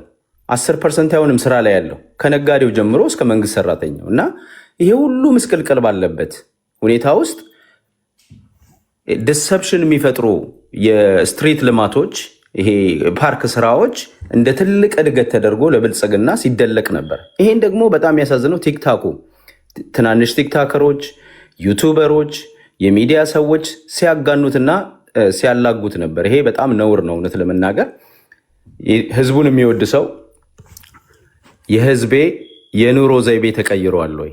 ህዝቤ በቀን 3 መብላት ይችላል ወይ? ትምህርት ቤት መሄድ ይችላል ወይ? ንጹህ ውሃ ማግኘት ይችላል ወይ? መንገድ አለው ወይ ብሎ ነው መጠየቅ ያለበት። ሰላም አለው ወይ? ሰላም ወጥቶ መግባት ይችላል ወይ? ሀገሬ ሁሉም ዜጋ እኩል ነው ወይ? ዲስክሪሚኔሽን የለም ወይ? አንዱ ከአንዱ ይበልጣል አይበልጥም? እነዚህ መሰረታዊ ጥያቄዎች መሆን ሲገባው እንደ ማህበረሰብ ግን ጥቃቅን ነገር እያየን ይኸው አብይ አህመድ ሀገራችንን አበለጸገልን፣ ይኸው አብይ አህመድ መብራት ሰራልን፣ ይኸው እንደዚህ እያልን እኛ ራሱ ዲሞክራሲን ጨፍልቀን ፍትህን ጨፍልቀን የዚህ የጭቆና ተባባሪዎች ሆነን ቆይተናል። የሚዲያ ሰዎችም እዚህ ያለን ሁላችንም ሞቅ ሰው ራሴንም ጭምር ማለት በአጠቃላይ ቴዲ ሁሉም ሚዲያው እንደዛ ነው እየሰራ ያለው። እውነቴን ነው የምልህ። እኔ አንድ ሰው ከደብረ ብርሃን ትንሽ ከፍ ብሎ ሰው እንዴት እንደሚኖር በቅርቡ አካፈለኝ። የሚገርም አዲስ አበባ ዙሪያ ነው። የሚገርም 16ኛው ክፍለ ዘመን ነው እዚህ ሰው የሚኖረዋል። ከዚህ ሄደ ሰው ነው የሚነግረኝ። ከከብት ጋር ነው ውሃ የሚጠጡት። መንገድ የላቸው። አዲስ አበባ ዙሪያ እኮ ነው 150-120 ኪሎ ሜትር የሚሆነው። አዲስ አበባ ደግሞ በመብራት ትብለቅለቅ የሚል ጨቋኝና የህዝብ እኩልነት ያስፈልጋል። ለአንዱ ትራክተር እያደልክ አንዱን ውሃ ከከብት ጋር እንዲጠጣ ካደረግ ሀገር አይደለም ይሄ። ገብተዋል። ለአንዱ መብራት እየተከልክ ከተማ ውስጥ ለአንዱ የተለየ ፕሪቪሌጅ እያደረግ ሌላውን እኩል የማታይ ከሆነ ይሄ ልማት አይደለም። ይሄ ዲስክሪሚኔሽን ሴግሬጌሽን ይባላል በሰለጠነው የፖለቲካል አጠራር። እና ኢትዮጵያችን ብዙ ችግር አለባት። ኢትዮጵያን እንወቃት ወዳጆች። ስለ ኢትዮጵያ ስናወራ የኢትዮጵያን ችግር በደንብ ማየት ይኖርብናል ብዬ አስባለሁ። እነ ልደቱ ጥያቄያቸው ትክክል ነው። ወደ እነሱ ስመለስ ጥያቄያቸው ትክክል ነው። እነሱ ግን ከ97 ጀምሮ እኔ ልደቱን በፖለቲካ አሁን አንድ ሰው እዚህ ሲያወራ ነበር፣ ምንም ሀሳብ የላቸውም ምናምን እያለ አንድ ሰው አቲን ቅድስት መስለኛል ስታወራ በጣም ያስቀኛል። ከልደቱ በላይ ሀሳብ ያለው ኢትዮጵያዊ በባትሪ ፈልገሽ አታመጭ። ታማኒነት ምናምን ከሱ ጋር የተሰባሰቡ ሰዎችን ከሆነ ለምሳሌ እኔ አሁን የቲፒኤልኤፍ ሰዎች እዛ ውስጥ ትናንትና ያላመጡትን ዲሞክራሲ፣ ትናንት ያላሳፈኑትን 27 ዓመት ያደረሱትን ጭቆና ዛሬ ዲሞክራሲ ላመጣላችሁ ነው የሽግግር መንግስት አላምንም። ይሄንን የቲፒኤልኤፍ ሰዎች እዛው ሲሆኑ ከአንቺ ጋር እስማማለሁ። ጀዋር ትናንትና ጊዜው የኛ ነው ሲል ነበር። ልክ ዛሬ እና አብይ አህመድ የሚያደርጉትን ኮንዶሚኒየም ጀዋር መሐመድ ኮንዶሚኒየም ሂዱና የኦሮሞ ወጣቶችን ሂዱና ያልሰራችሁበትን ኮንዶሚኒየም ዘን ብላችሁ ሰብራችሁ ግቡና ውሰዱ እያለ ይቀሰቀስ ነበር። እሱም ተደርጓል። እና እንደዚህ አይነት ሰዎች ትናንትና መጥፎ ነገር ሲያደርጉ በኢትዮጵያ ፖለቲካ ውስጥ መጥፎ ነገር ሲያደርጉ የምናውቃቸው ሰዎች ዛሬ ለዲሞክራሲ ሲመጡ ዝም ብለን እንቀበል ማለት ተገቢ አይደለም። ቢኮዝ እና አብይ አህመድም በዚህ የፖለቲካ ሲስተም ውስጥ ኖረው እኛ ወደ ሽግግር እንወስዳቸዋለን፣ እኛ ወደ ፍትህ እንወስዳቸዋለን፣ ዲሞክራሲ እናመጣላቸዋለን ሲሉ ዝም ብለን ተቀበለናቸው ነው እዚህ ማጥ ውስጥ የከተቱን ማለት ነው፣ እዚህ ውስጥ እልቂት ውስጥ የከተቱን። ስለዚህ ጥያቄውን እስማማለሁ። የመጡ ሰዎች ብቃቱ አላቸው ወይ፣ ባክግራውንዳቸው ምንድን ነው የሚለውን የኢትዮጵያ ሕዝብ መጠየቅ አለበት። ዝም ብሎ የተነገረውን መከተል የለበትም። ሲቪል ዲስኦቢዲየንስ ደግሞ ሀገር ውስጥ ነው የሚደረገው። በህቡ አደራጅተው ማድረግ ከቻሉ እዚህ ድሮ ጀዋር እዚህ ቁጭ ብሎ ቄሮን ተነስ እያለ እንዳታገለው አሁን የኢትዮጵያን ህዝብ በሙሉ ማታገል የሚችል ሀሳብ አለው። በየትኛው ሀሳብ ነው? ሀሳቡን ግልጽ አድርጎ ያቅርብና መጀመሪያ ደግሞ ሀሳብ ያለው ሰው እንደነ ጀዋር እንደነ ልደቱ አትሊስት ትናንት ካጠፉት ጥፋት ኮንፌሽን ቢኖራቸው ትናንት ይህን አድርገን ነበረ፣ ትናንት እንደዚህ አድርገን ነበር፣ የተከተልነው ፖለቲካል ሲስተም ትክክል አይደለም እንኳን ማለት አይፈልጉም እነዚህ ሰዎች። አልጸጸትም ምናምን የሚሉ ሰዎች ናቸው። እና እነዚህ ሰዎች መጥተው ዛሬ ደግሞ እንደገና ልምራችሁ ሲሉ ኦፍኮርስ ያው የኢትዮጵያ ህዝብ ዞር ብሎ መጠየቅ አለበት የሚለውን እስማማለሁ። እና የእነሱን በዚህ እንትን ልበለው። ግን ኤሌክሽን የሚለው ላይ ቴዲ የኢትዮጵያ ኤሌክሽን አይ ቲንክ ወደፊት ሰፊ ፕሮግራም ወስደን ልንወያይበት ይገባል። ቴዲ ኤሌክሽን ብዙ ነገሮችን ይጠይቃል። አንተ ለአንተን አላስተምርም ወይም ለተመልካቾቹ አንድ ሀገር ፍሪ ፍትሃዊ ፌር እና ፍሪ ኤንድ ፌር ኤሌክሽን የሚባለው ተቋማቶች ሲኖራት አይደለም። መጀመሪያ ሌጋል ፍሬምወርክ ሲኖር ሀገር ውስጥ ዜጎች ኦል ሲቲዝንስ መምረጥ ሲችሉ ነው። ኦሮሚያ ክልል ያሉ ዜጎች ከምባቶች መምረጥ ይችላሉ? የትኛውን ማንን ነው የሚመርጡት? አማሮች መምረጥ ይችላሉ? አይችሉም እኮ። የአዲስ አበባ ህዝብ ሪፕሬዘንቴሽን አለው የለውም? መምረጥ ይችላል፣ ግን ማንን ነው የሚመርጠው? ከኦሮሚያ ክልል መጣ አስተዳድረኝ ብሎ ነው የሚመርጠው።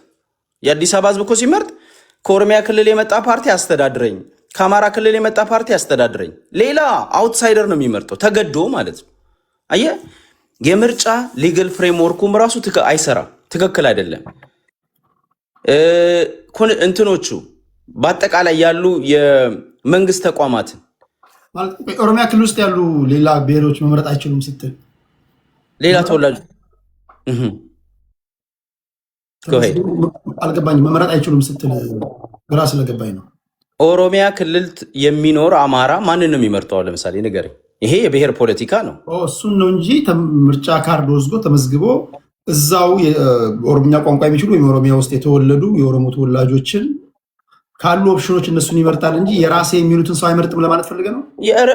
ውክልና የለም ነው፣ የፖለቲካ ሪፕሬዘንቴሽን የለም። አሁን የፖለቲካ ሪፕሬዘንቴሽን በሌለበት ምርጫ አለ ማለት አትችልም። ገብተዋል።